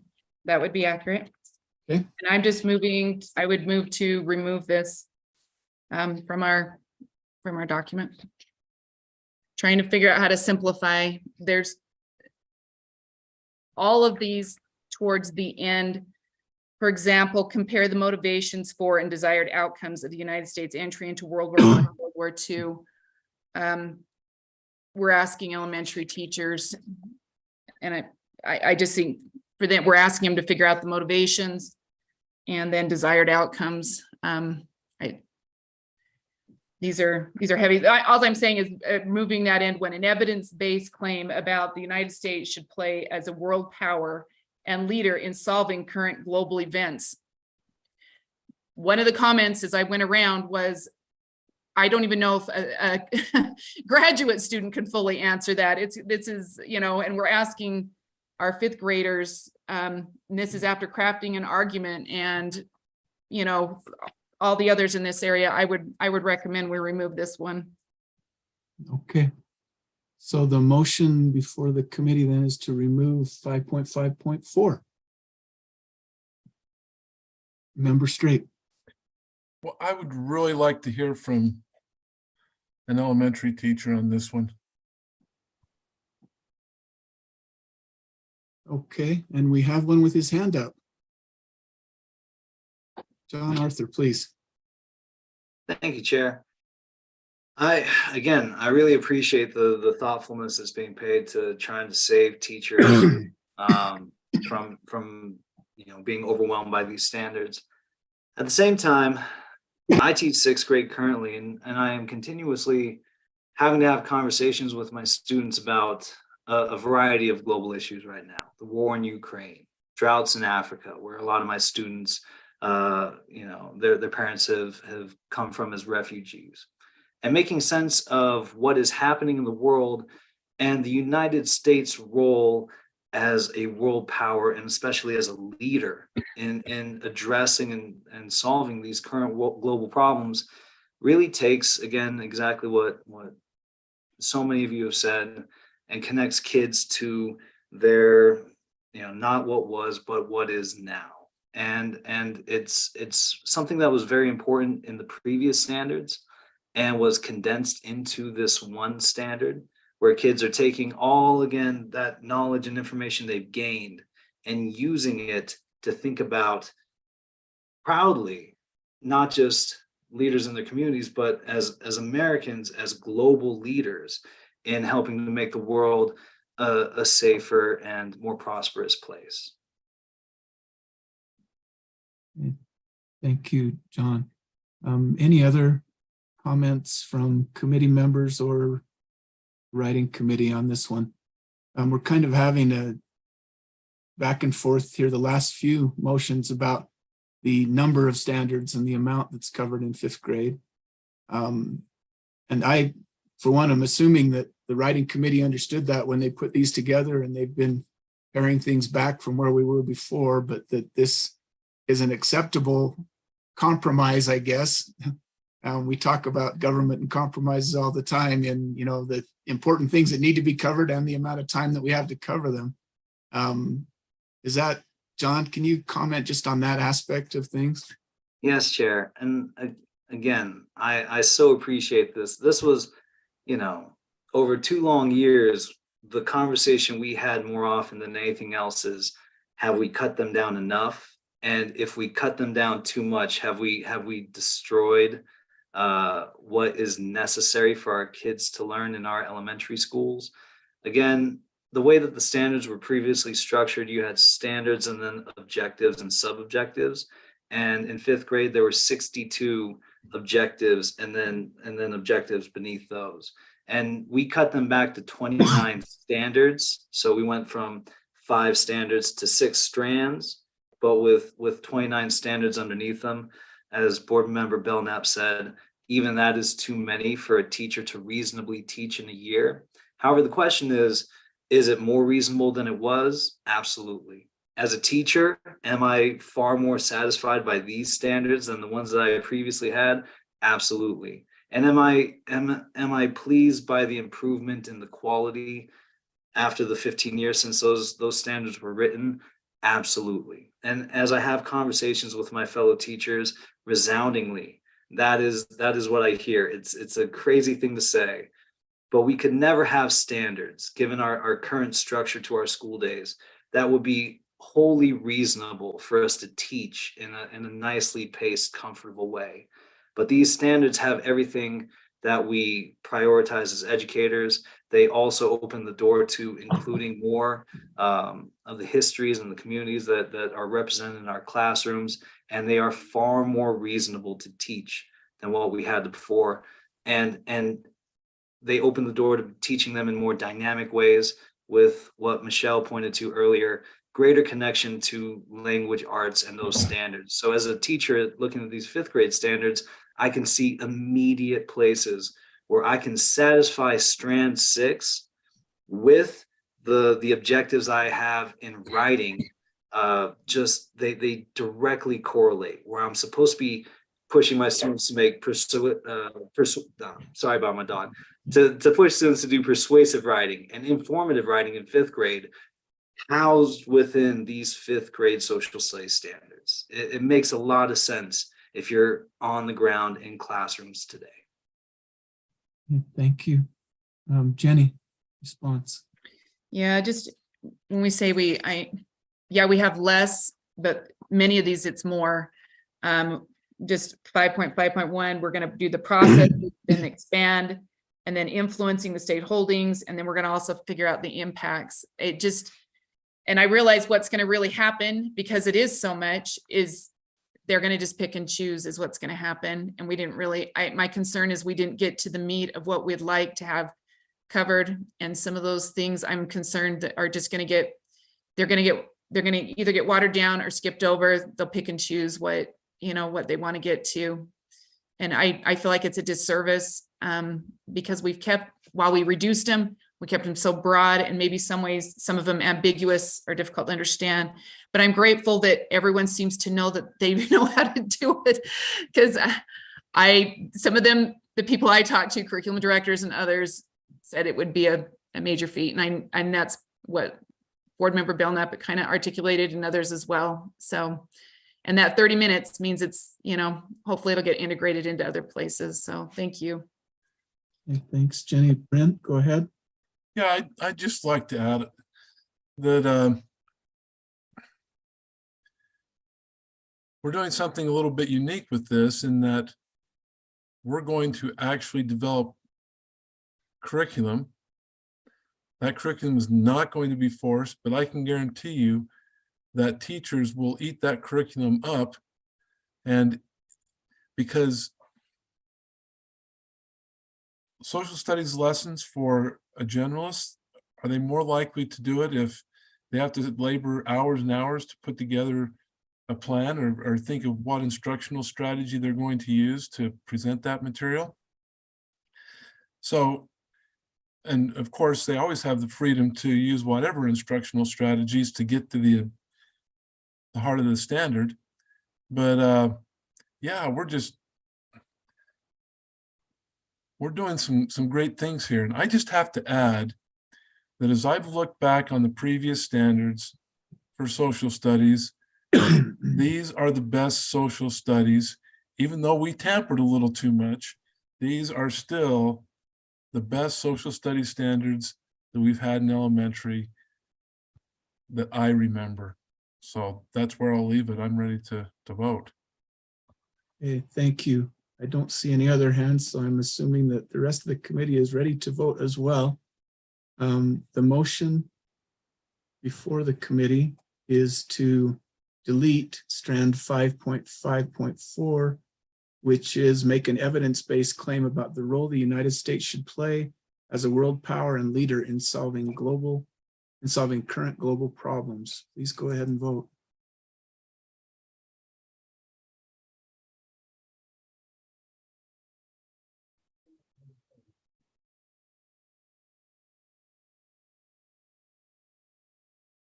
The motion fails with 4 against and 1 in favor.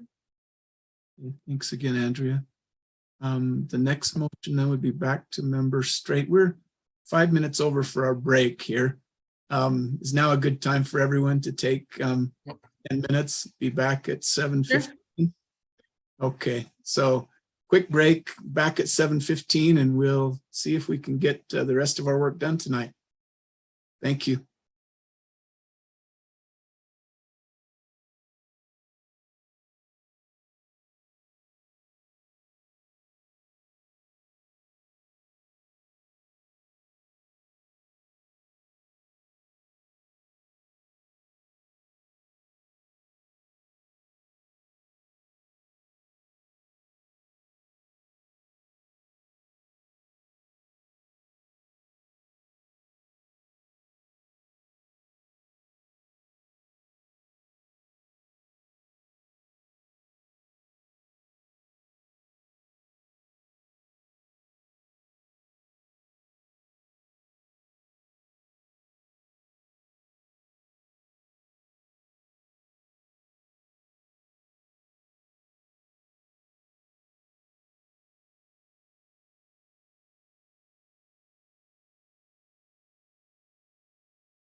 While we're waiting for people to come back, I have one person on their iPhone. If you can put your name in the chat or tell me your name, I would appreciate it for my records.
Hey, Andrea or Patty. I'm trying to join on another computer. There we go. Thank you for letting me in. Okay, yeah, I can hear you. You should be on. All right, I'm gonna leave.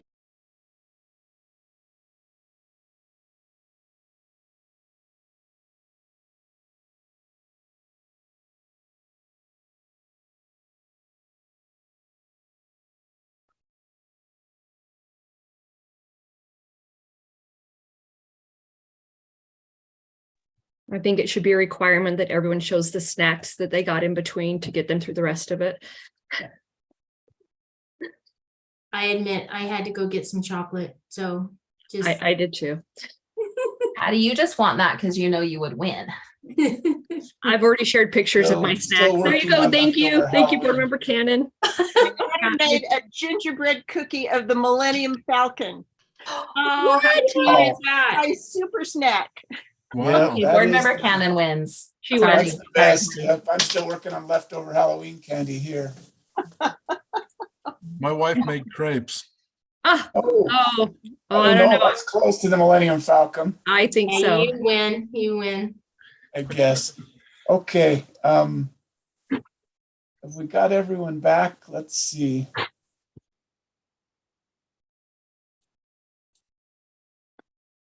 We haven't seen Jenny yet. Okay. That was a quick break, so hopefully we'll get her back and be in action again.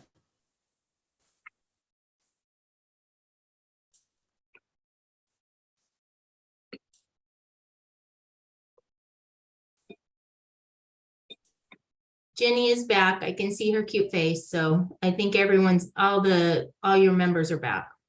All right, that sounds good.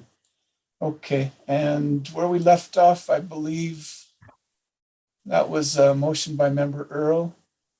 Do we have another motion then, Brent? We're all alternating here. Yes. I move that we adopt the 5th grade standards as amended. Okay. So that motion then would basically, I guess, end. I'm sorry, my daughter's home with her dog. That would end debate then on the 5th grade portion of the standards. Is that right, Brent? Just adopt it as it is here. Yeah. Okay. Let me shut my door. Will you go ahead and speak to that, Brent? I appreciate the work that's been done by everyone. I appreciate the efforts of the writing committee. I appreciate the board members for working through this. I appreciate that we were able to have a discussion tonight. Not much changed, but I think some improvements were made, some understandings were arrived at, and I think we ended up with standards that are good. Okay, thank you, Brent. Jenny, please go ahead. Yeah, I'd speak against this. I have two other possible amendments, and if we're gonna move this, I want to know why on the very last one, we are only acknowledging the contributions of minority communities instead of including them as well as others. So Okay, so help us, Jenny. I guess you have two left. You're saying that we would. I have two left, yep, that I would make Do some you wanna tell us clarifying language to. You want to tell us which areas those would be, and at least we'll know that before the Yeah. vote? Sorry, it would be on 5.6.3. Connect constitutional amendments to the causes and lasting effects of at least two social movements and their leaders in the 20th century. So connecting it to what the kids have been learning. That would be one. And the other one would be on 5.6.4. Research and summarize the accomplishments and contributions made by people from the United States today, including people from minority communities. Those would be the two amendments to help clarify that in a more inclusive manner. Okay. Let's see, we're back to member Straight. Go ahead, Brent, just briefly. So I don't want to ever said that I cut off debate before everyone was able to say what they had. There's two more amendments. how would I allow that to occur? Because I think, I'm willing to hear 2 more amendments if that's what we have. yeah, I think that's fine. We can just table your motion until after the 2 motions by member Okay. Earl are made. Is that Yes, agreeable to you then, Brent? absolutely. Let's hear it Okay, out. so that will allow Jenny then to make her 2 motions, then we'll come back to your motion. Okay, Okay, Okay. on 5.6.3, I would move that we add constitutional amendments to the beginning of that. I think they have it there, right? So it'd say connect constitutional amendments to the causes and lasting effects of at least 2 social movements and their leaders in the 20th century. And then it connects to it has this listing there.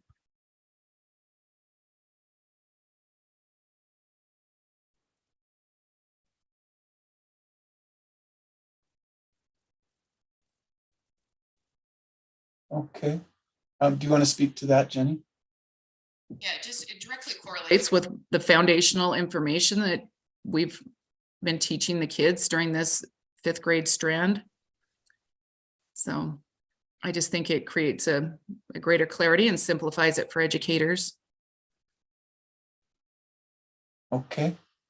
Laura, please. So I guess for clarifying, it would have to relate to a constitutional amendment or there is no discussion on it. Is that correct, Jenny? Chair? Yes, it would, yes, so that it correlates with the constitutional amendment. And when you look down through those, they all have correlation. I guess they have correlation also, not just with amendments, but they would have, there's amendments correlated with them, so. Okay. Member Straight, please. so I'm thinking through this a little bit. I know how excited some of my Hispanic students were when I would take the time to really focus on Cesar Chavez. I know how excited my students were when we learned about Queen Liliuokalani from Hawaii and what happened with her people. And I know Cesar Chavez he led labor movement for farm workers, farm laborers in California, which were mostly Hispanic, but not all. And I'm trying to think of how this would work with that. I think some you could connect constitutional amendments to, others might be a little more tricky. I guess you could always use the 14th Amendment, the Equal Protection of Law Amendment. I think if we add this requirement, I think it perhaps weakens. I don't know. I hadn't thought about this one in particular. All I know is I like what's already there. They took longer discussing this than my brain cell even spent on it, so I'm not going to support it, and it may be okay, but I don't know. Thanks, Brent. Looks like from staff, Joanna, can you help us? Yeah, what about rather than saying specifically amendments, constitutional concepts, or the Bill of Rights? That might encompass more. Just a thought. Member Earl? Yeah, I think constitutional concepts would be, that broadens that out, because then it would also incorporate in laws that may associate, for example, civil rights laws, that kind of a thing. I'm good for constitutional concepts. Okay, do we make that change then to the motion on the screen? Okay, do we have further comment from committee members? We've got from the writing committee. John, please. Thank you, Chair. Honestly, I think I want to ask just a clarifying question, just to make sure that I'm understanding this, and also connecting it to the thoughts that we're having when we came up with this. So, for example, the child labor reforms, those reforms weren't necessarily put into place based on anything in the Constitution.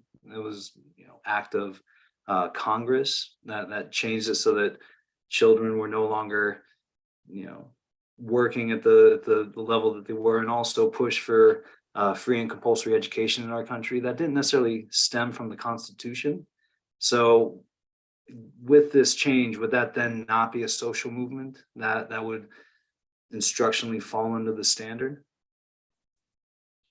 Jenny, can you help with that? I'm having the same kind of thoughts, I guess, about how are we eliminating the discussion of some things by trying to tie it specifically to the Constitution? I mean, is that? I think we're talking, I guess in my mind, and I guess I'm not thinking everything that could possibly happen in the world right? I guess what I was thinking fifth grade would be focused on would be United States history. So the correlation would be correlated to those constitutional principles, because then it would have a direct relation to that. It does not diminish other aspects of other historical aspects. But from what I understand, from what Brent Strait has articulated to us, we don't have to cover everything in fifth grade, because the good news is that there's other grades that they cover things. And so I would think that fifth grade especially just lays a foundational principle. It doesn't cover every concept of every movement, but it creates a binding of those constitutional principles. So it is a little bit more restrictive, yes, but it also, I don't think it hinders an educator from putting together some very positive and sound principles, right? Or some lessons to move forward. So it is a little bit more restrictive, I guess, if you're not thinking every social movement in all of, right? But it's cohesive in where we're going with these standards, and it's cohesive in what the intent of fifth grade is. Not all expansive, just enough, right? And it correlates. So that was the intent. It's not to create greater conflict or confusion or anything like that, but really to look at those, that foundation that we've laid. Okay. Thank you.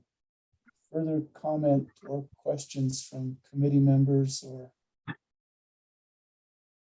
not seeing any other hands up on this one. So I think that we're ready to vote on this. So the motion before the committee is to add constitutional amendments to the language in 5.6.3, connect constitutional concepts to the causes and lasting effects of at least two social movements and their leaders in the 20th century, for example, the women's movement, labor unions, the civil rights movement, and child labor reforms.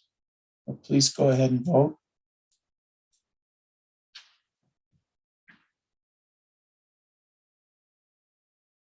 The motion fails with 4 against and 1 in favor. Thanks, Andrea. And then we'll move to, we've already got the next one on the screen, it looks like. Okay.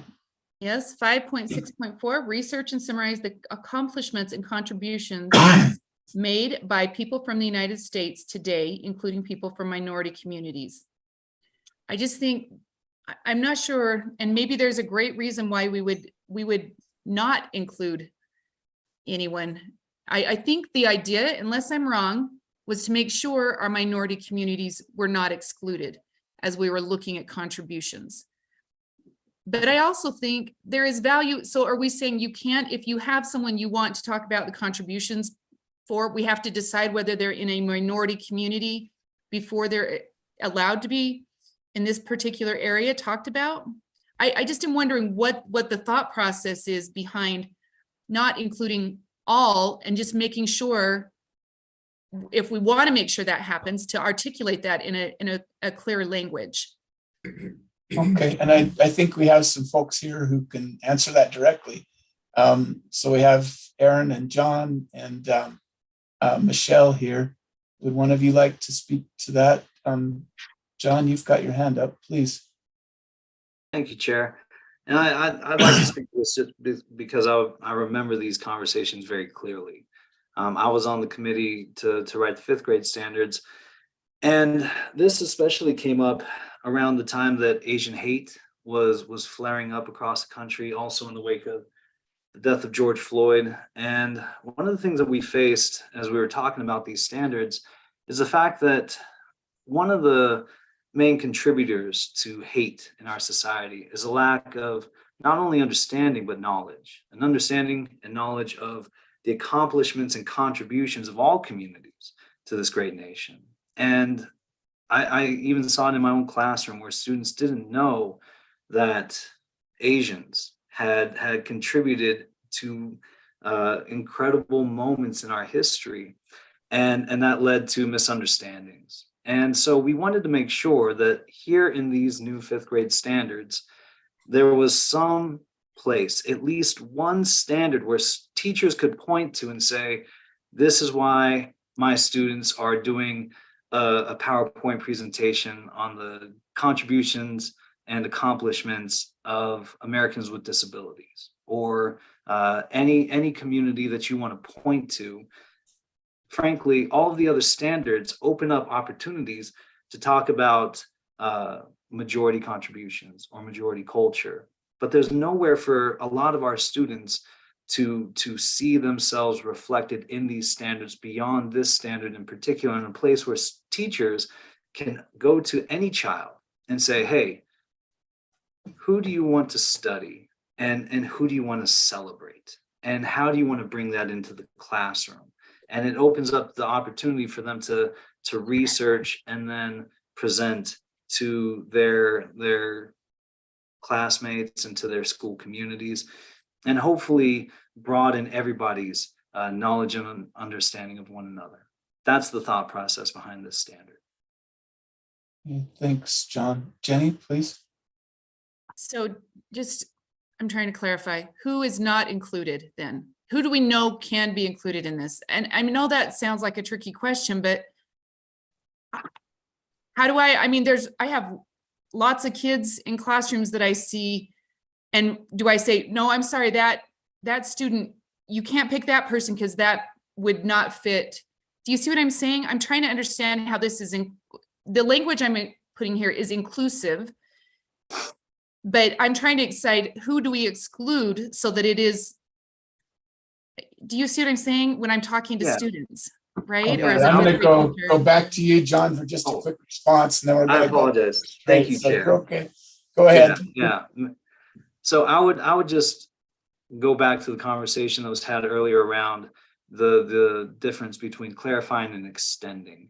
In the standards prior to this, there was no place where these kids from minority communities or anybody who's fascinated or interested in studying the contributions and accomplishments of a minority community could do that kind of work within the standards, within that framework. They may want to do it extracurricularly, they may do it outside of the classroom time, but this standard doesn't exclude anybody. It brings in those folks who were not included in the standards before. And if you take this standard out, I would ask where in the standards does it invite me to encourage my students to study the accomplishments and contributions of Asian Americans, of African Americans, of Latino, all the communities, immigrants, refugees, students with disabilities, so on and so forth. There's a doorway that was missing before, and this standard opens that possibility.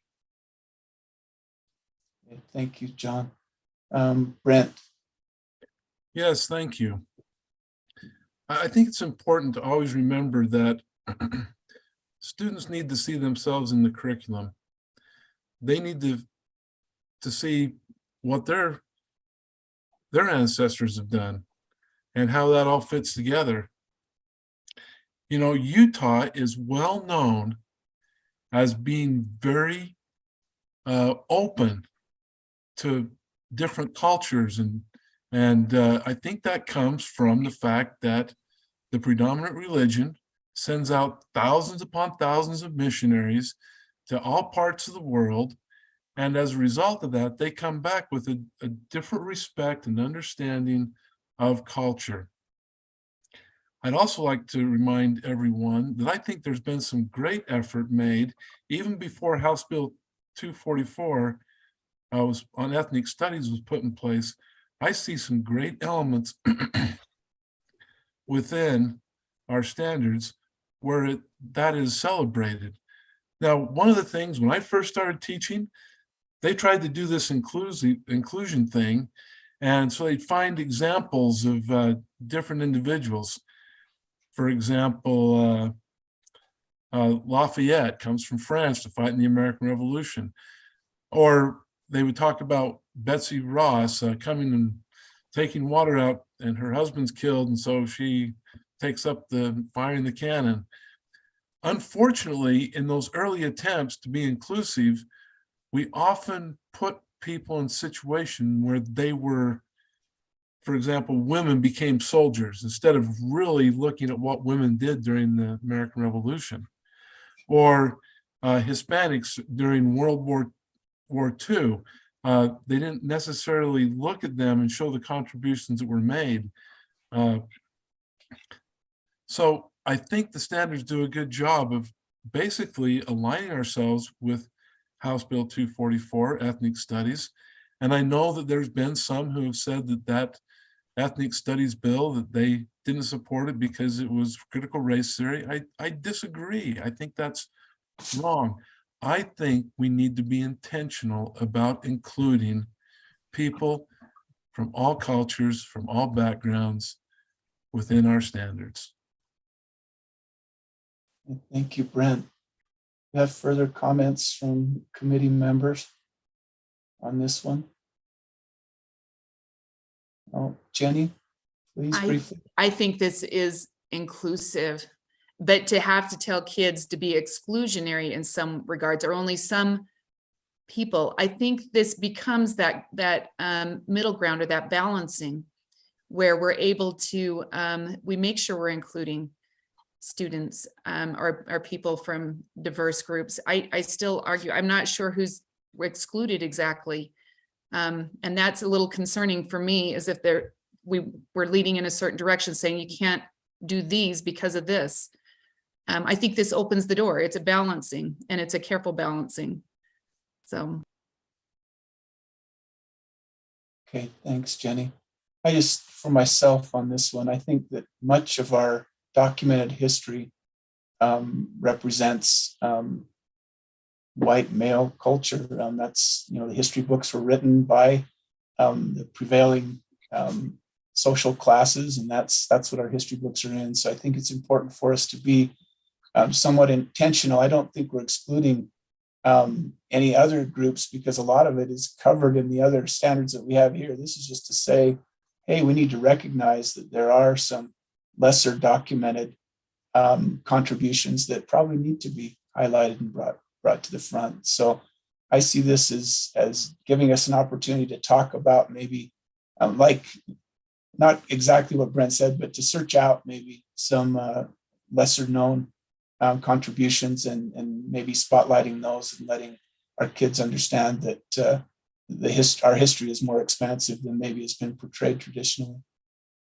So that's my viewpoint here. Go ahead, Laura. So I appreciate those comments and the fact that it says, and from the minority communities. I also think it's a dangerous piece when you're talking about, victors write history, okay, which is fortunate and unfortunate. And so that's where some of our minorities or our standout students they're not listed there. But I also think it's a disservice not to include all students, because this is like a culmination of research and summarize, and it gives them opportunity to choose from anyone or anywhere.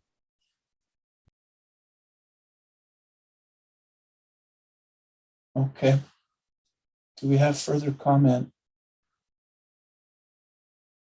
Looks like we are ready to vote at this point then. So the motion for the committee is to amend 5.6.4 to state research and summarize the accomplishments and contributions made by people from the United States today, including people from minority communities.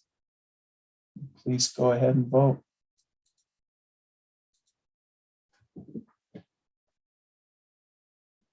The motion fails 3-2.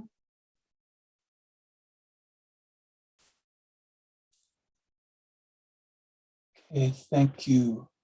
I think, so Jenny, those were your motions?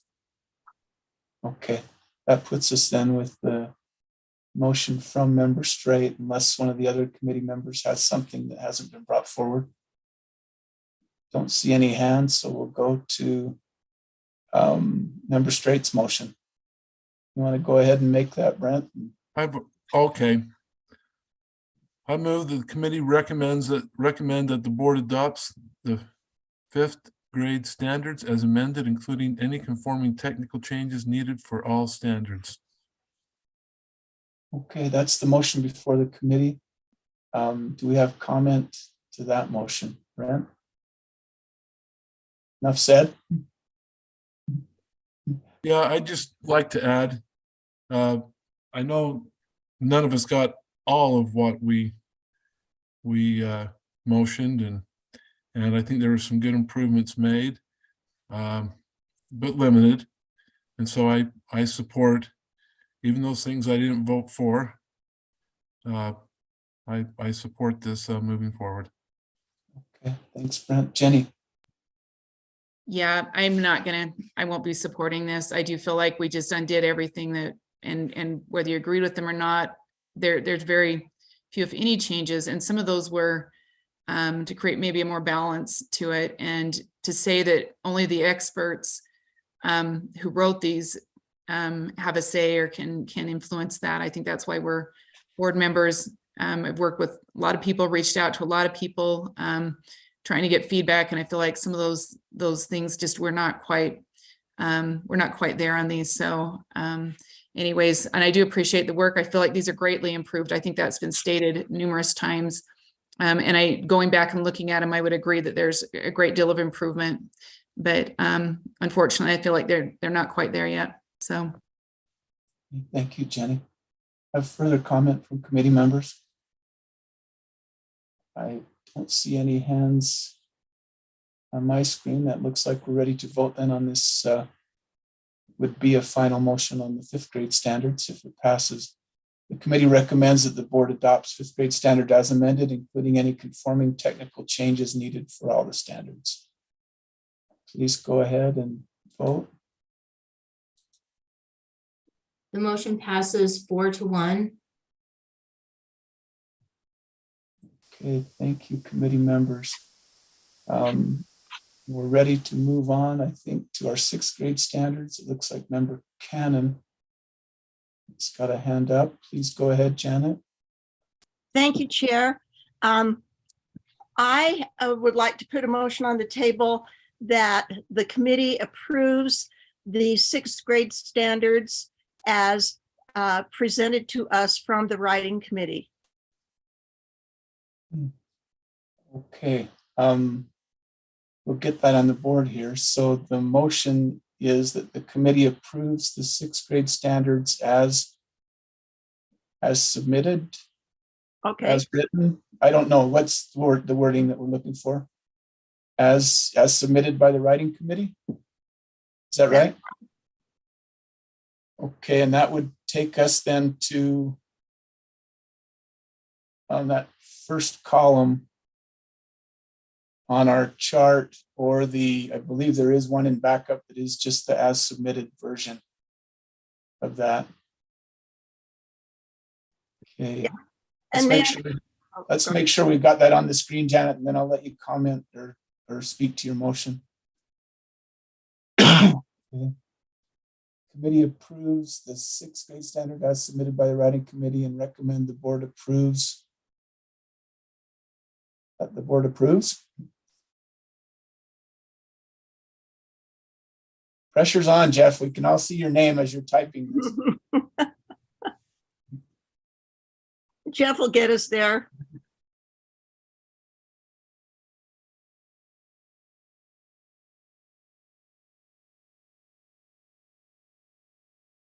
The committee recommends that the board approves the 6th grade standards as submitted by the writing committee. Okay. Period. Okay, Janet, please go ahead. Okay, in recent days, I have received a great deal of email.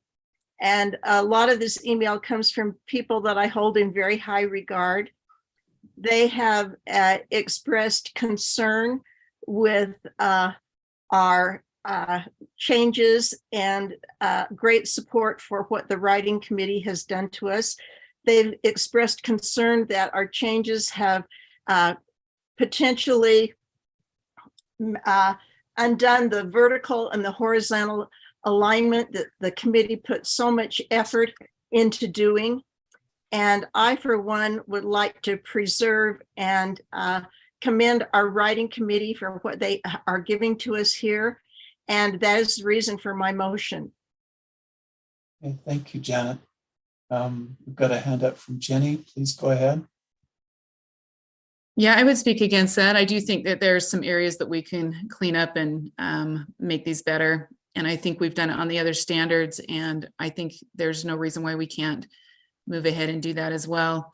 It's interesting to me, maybe you're getting different emails. I've had just 2 or 3 people reach out to me as I went around. Like I said, I went to my district and went around to different entities there. It's interesting where the movement's coming from, where the questions are coming from, and who's pushing for things to be moved forward. I think we do have a,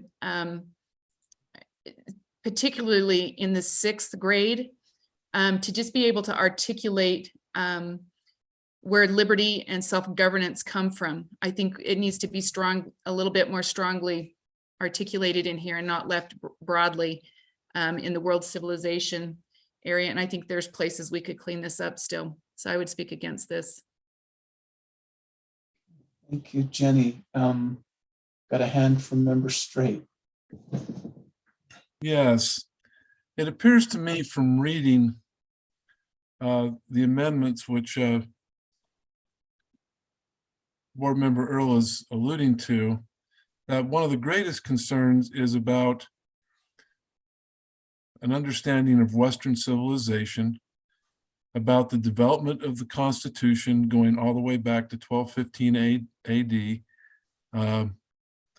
when the Magna Carta was signed and the king agreed to share some power with the other nobles. That's kind of the beginning. And then it moves forward where you have Great Britain, or the English fight a war called the English Civil War, where it was basically a war between Parliament and the king, and Parliament wins and beheads the king and exiles the king's family, and eventually they bring back the king, but over time they develop their history. I think that understanding, an understanding of the great Enlightenment thinkers, Montesquieu, who gives us the idea of power and how to distribute power, to limit power, and to divide it between different groups, basically with the idea of our checks and balances system. And as I look back, I want to look at this holistically. So world history, by state law from the board, we have 1.5 years of world history, 1.5. And one of those years is 6th grade. Now, 10th grade, some districts, most don't, but some districts actually teach a full year of world history in 10th grade. Most don't. The first point I want to make is there is alignment with these standards, how they're written from the writing committee, with those 10th grade standards that I think are very, very important in getting that continuity. Even at that, the most we have in Utah is 2 years of world history. Now compare that to US history and government. And I include government because in 2002, I believe it was, the state adopted a new course on government and citizenship. And it's a half-year course, has, let's see, it's made up, I'm the wrong one. So it has 19 amendments. 100% of those amendments deal with government and the development of government. And this is the last course we teach. There were some juniors that used to be allowed to take this class where I taught, but a couple of years ago they changed it to where it had to be taken in the 12th grade. This is when most of your students turn 18. They're going out into the world. Let's give them a good foundation at its deepest level we can possibly come up with, just in U.S. government and citizenship. So let me read to you some of the things that come out of that. What are the exceptional characteristics of the United States form of government? That is by state code. American exceptionalism, and it's also listed in your 8th grade standards and your 11th grade standards for U.S. history. U.S. Government Standard 1.1 includes concepts like the social contract, which comes directly from John Locke. And understanding that in the 8th grade, 30% of all the standards in 8th grade come from a very narrow time frame of 8 years, were issues with the American Revolution, the Articles of Federation, the development of the Constitution.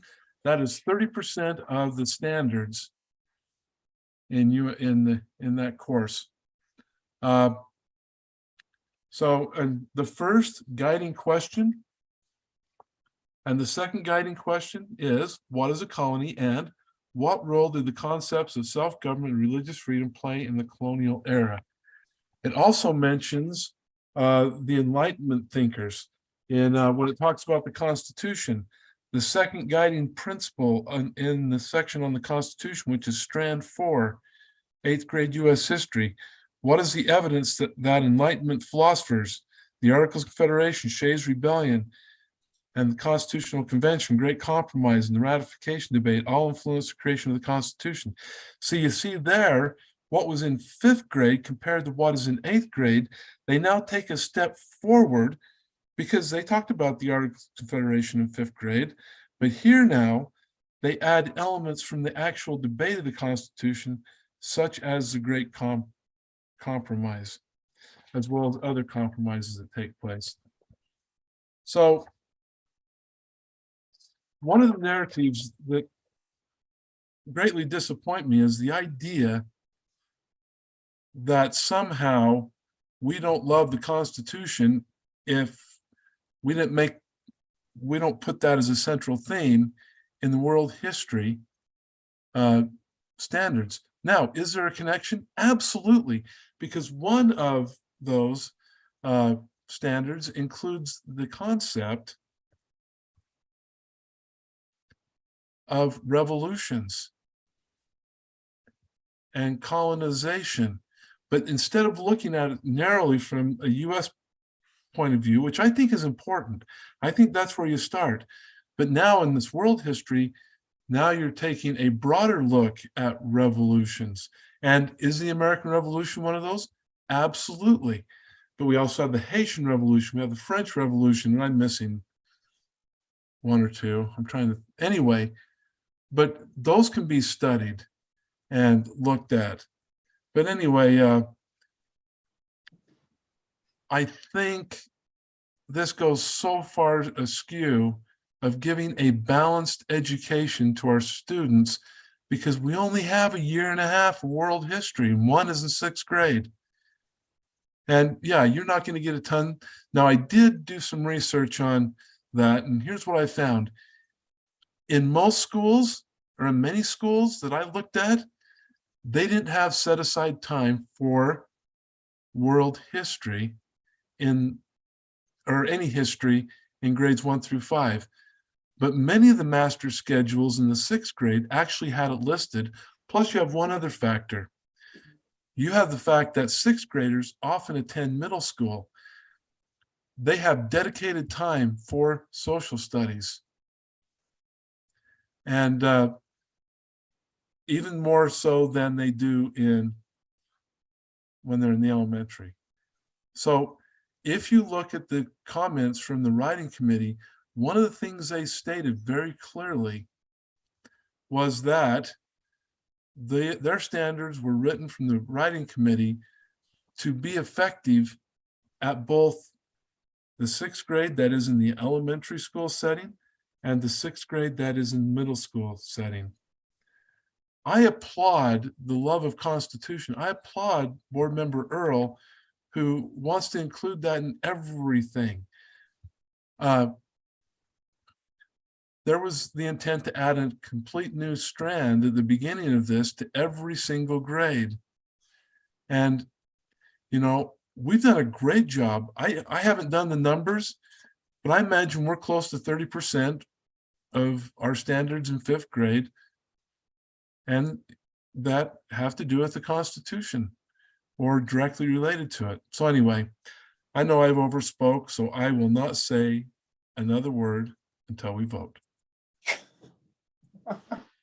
I'll hold you to that, Brent. I'm not sure that you'll do that though. Jenny, please go ahead.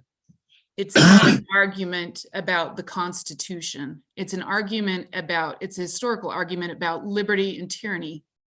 And being able to make sure those are articulated. Technically, in some of these areas, you could cover three entities or three civilizations and never touch on some of those civilizations, Greece or Roman. Hopefully they will. Empires that we took some foundations from. So it is an argument that even echoes today, as is stated in here, about tyranny and liberty. And so I just, this just makes sure that some of those things are talked about and are addressed. So anyways, we can vote though. Okay, we do have from the writing committee, Michelle, please. I just also want to echo how much I appreciate the detail and the look that has gone into this. As a 6th grade teacher in an elementary school, I can tell you that Greece, Rome, and Egypt will always be covered to some degree. We just wanted to allow and open an opportunity to have a conversation about other pieces. I think Greece, Rome, and Egypt will always be a favorite for people. And so those will come in. And as a natural consequence in our conversations, we do talk about tyranny and we do talk about the political pieces that begin in those civilizations that bring us to where we are today in the United States.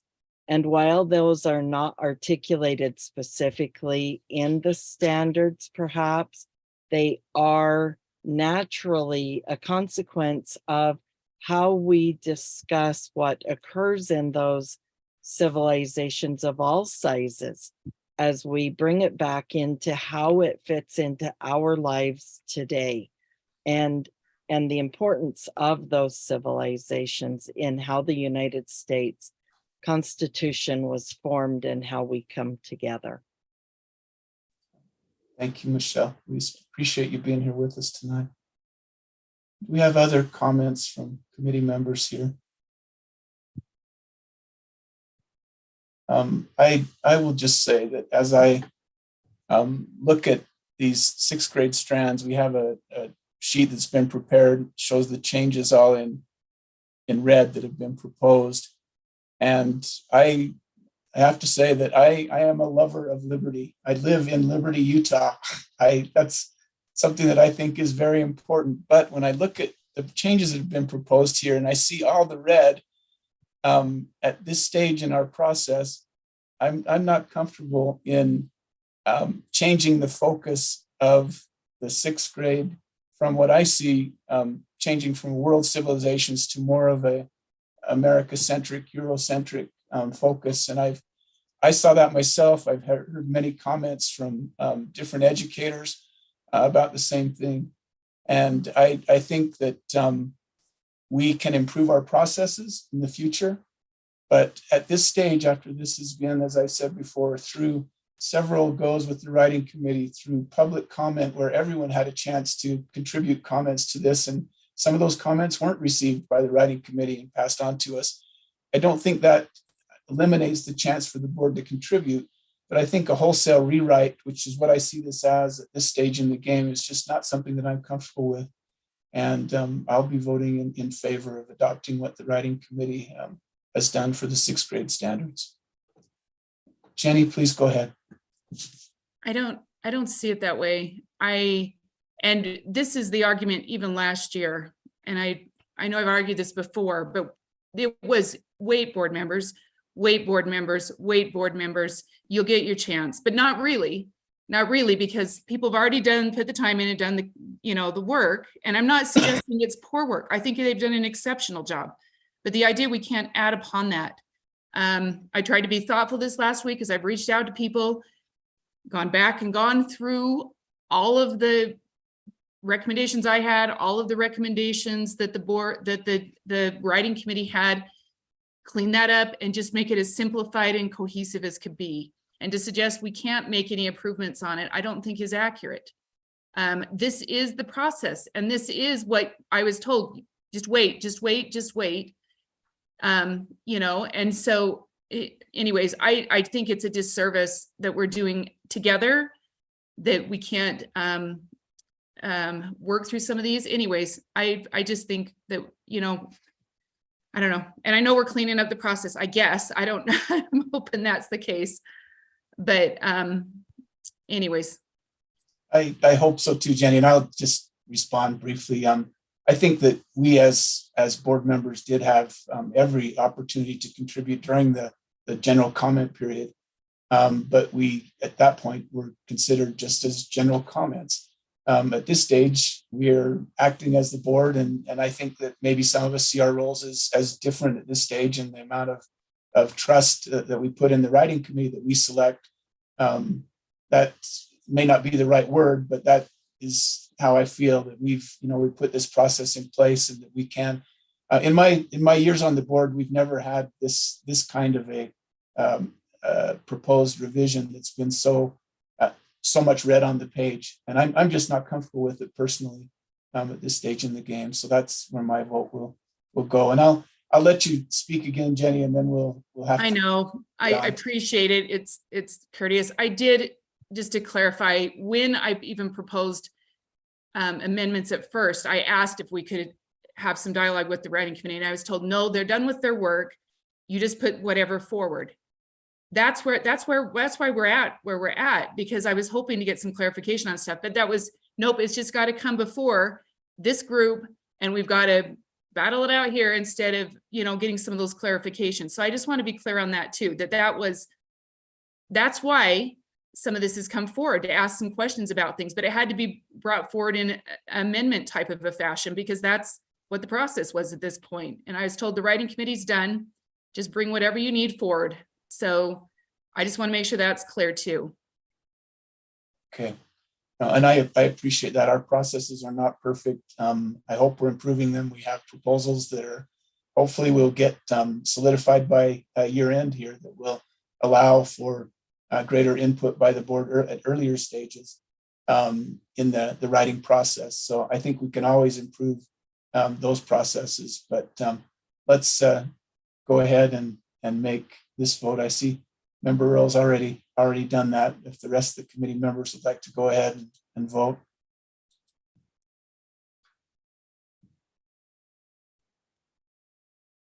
The motion passes with 4 in favor and 1 opposed. Okay, thank you. Appreciate it, Andrea. And appreciate everyone's contributions to get us to where we are right now.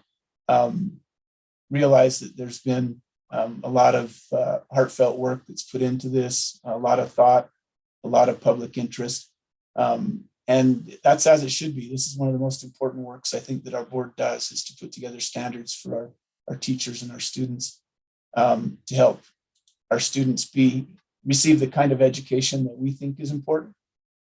So the discussions do get passionate, and a lot of people invest a lot of time and energy into this. So I appreciate all of that. I think as we go forward, the more that we can refine our processes, but also work together to find consensus, but also the best the best standards, we can put those forward to our kids, then we are doing the work of the board. I've got a hand up from Member Straight. We'll go ahead and we'll keep things brief here as we wrap things up tonight. Go ahead, Brent. I just have to say, I did what I said I would, but it was so hard. Okay, thank you. Laura, please. Chairman, I just wanted to thank those on the writing committee who are here, but and for their years of work and service on this. And also to our board member, Jenny Earl, who has spent an inordinate amount of time in creating and working on amendments. Thank you. Thank you. And I think we should put that word into our definitions, inordinate. Thanks, Laura. Chair I Hanson. love creating words. Yes. Go ahead, Patty, please. Yeah, also thank you to all of, as all of you as the Standards and Assessment Committee. Just what a huge undertaking this has been. But I also needed to make sure we have clarification for tomorrow night's meeting, which would be that it was noticed to the public. And so we do need to make sure that that's followed through and canceled for tomorrow night, if at the request of everyone here, since the work has been done, until it's going to the full committee on December 1st in the morning. So just being able to make sure that we have that clarification by when we end this meeting. I would entertain a motion from a committee member to cancel tomorrow night's meeting and move the 5th and 6th grade standards onto the full board. Janet? So, and may I also just, while we're here, we have, I think as a Standards and Assessment Committee, put in some 24 hours of debate and amendments on these standards. That's more than I'm aware of having happened before. I think it's been important. I know Robert's rules allows that the minority be heard. So even if many of those amendments failed, I appreciate that they were brought forward and given a hearing. And I have a special thank you to the writing committee who worked for years on this, and a special heartfelt thank you to our staff who have done everything they possibly can to facilitate this process for us. So thank you all, and happy Thanksgiving. Hear, hear. Thanks, everyone. With that, I think that's a great way to wrap things up tonight. Thank you all. Did we vote? Did we have a unanimous vote? Oh, no, I'm sorry. We are going to have a unanimous vote here in just a minute. I believe, well, we'll have a vote here in just a minute. I won't predict. The motion before the committee from Member Cannon. Thank you. We get carried away and all that mushy stuff and forget the motion. Motion from Member Cannon is November 22nd, 2022 Special Standards and Assessment Committee be canceled, and that the committee forwards the 5th and 6th grade standards to the full board for approval. I think we need to dress that up a little bit, Jeff, if you can, but we'll go ahead and vote on that motion.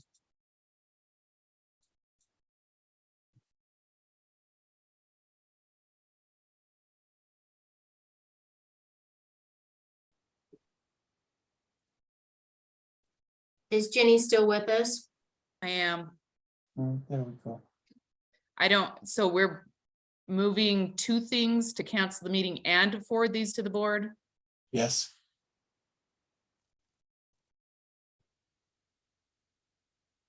Okay, the motion passes with 4 in favor and 1 opposed. Okay. Thank you, everyone. Appreciate all the hard work by all those involved, and we will say good night and happy Thanksgiving. Bye, everyone.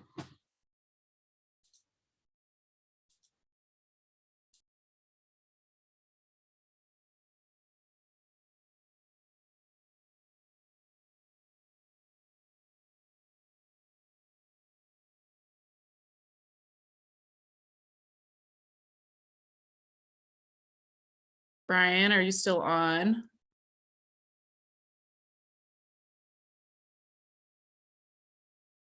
No, I don't think so, Jenny. Alex, I think you can end it for the whole committee or for the whole meeting.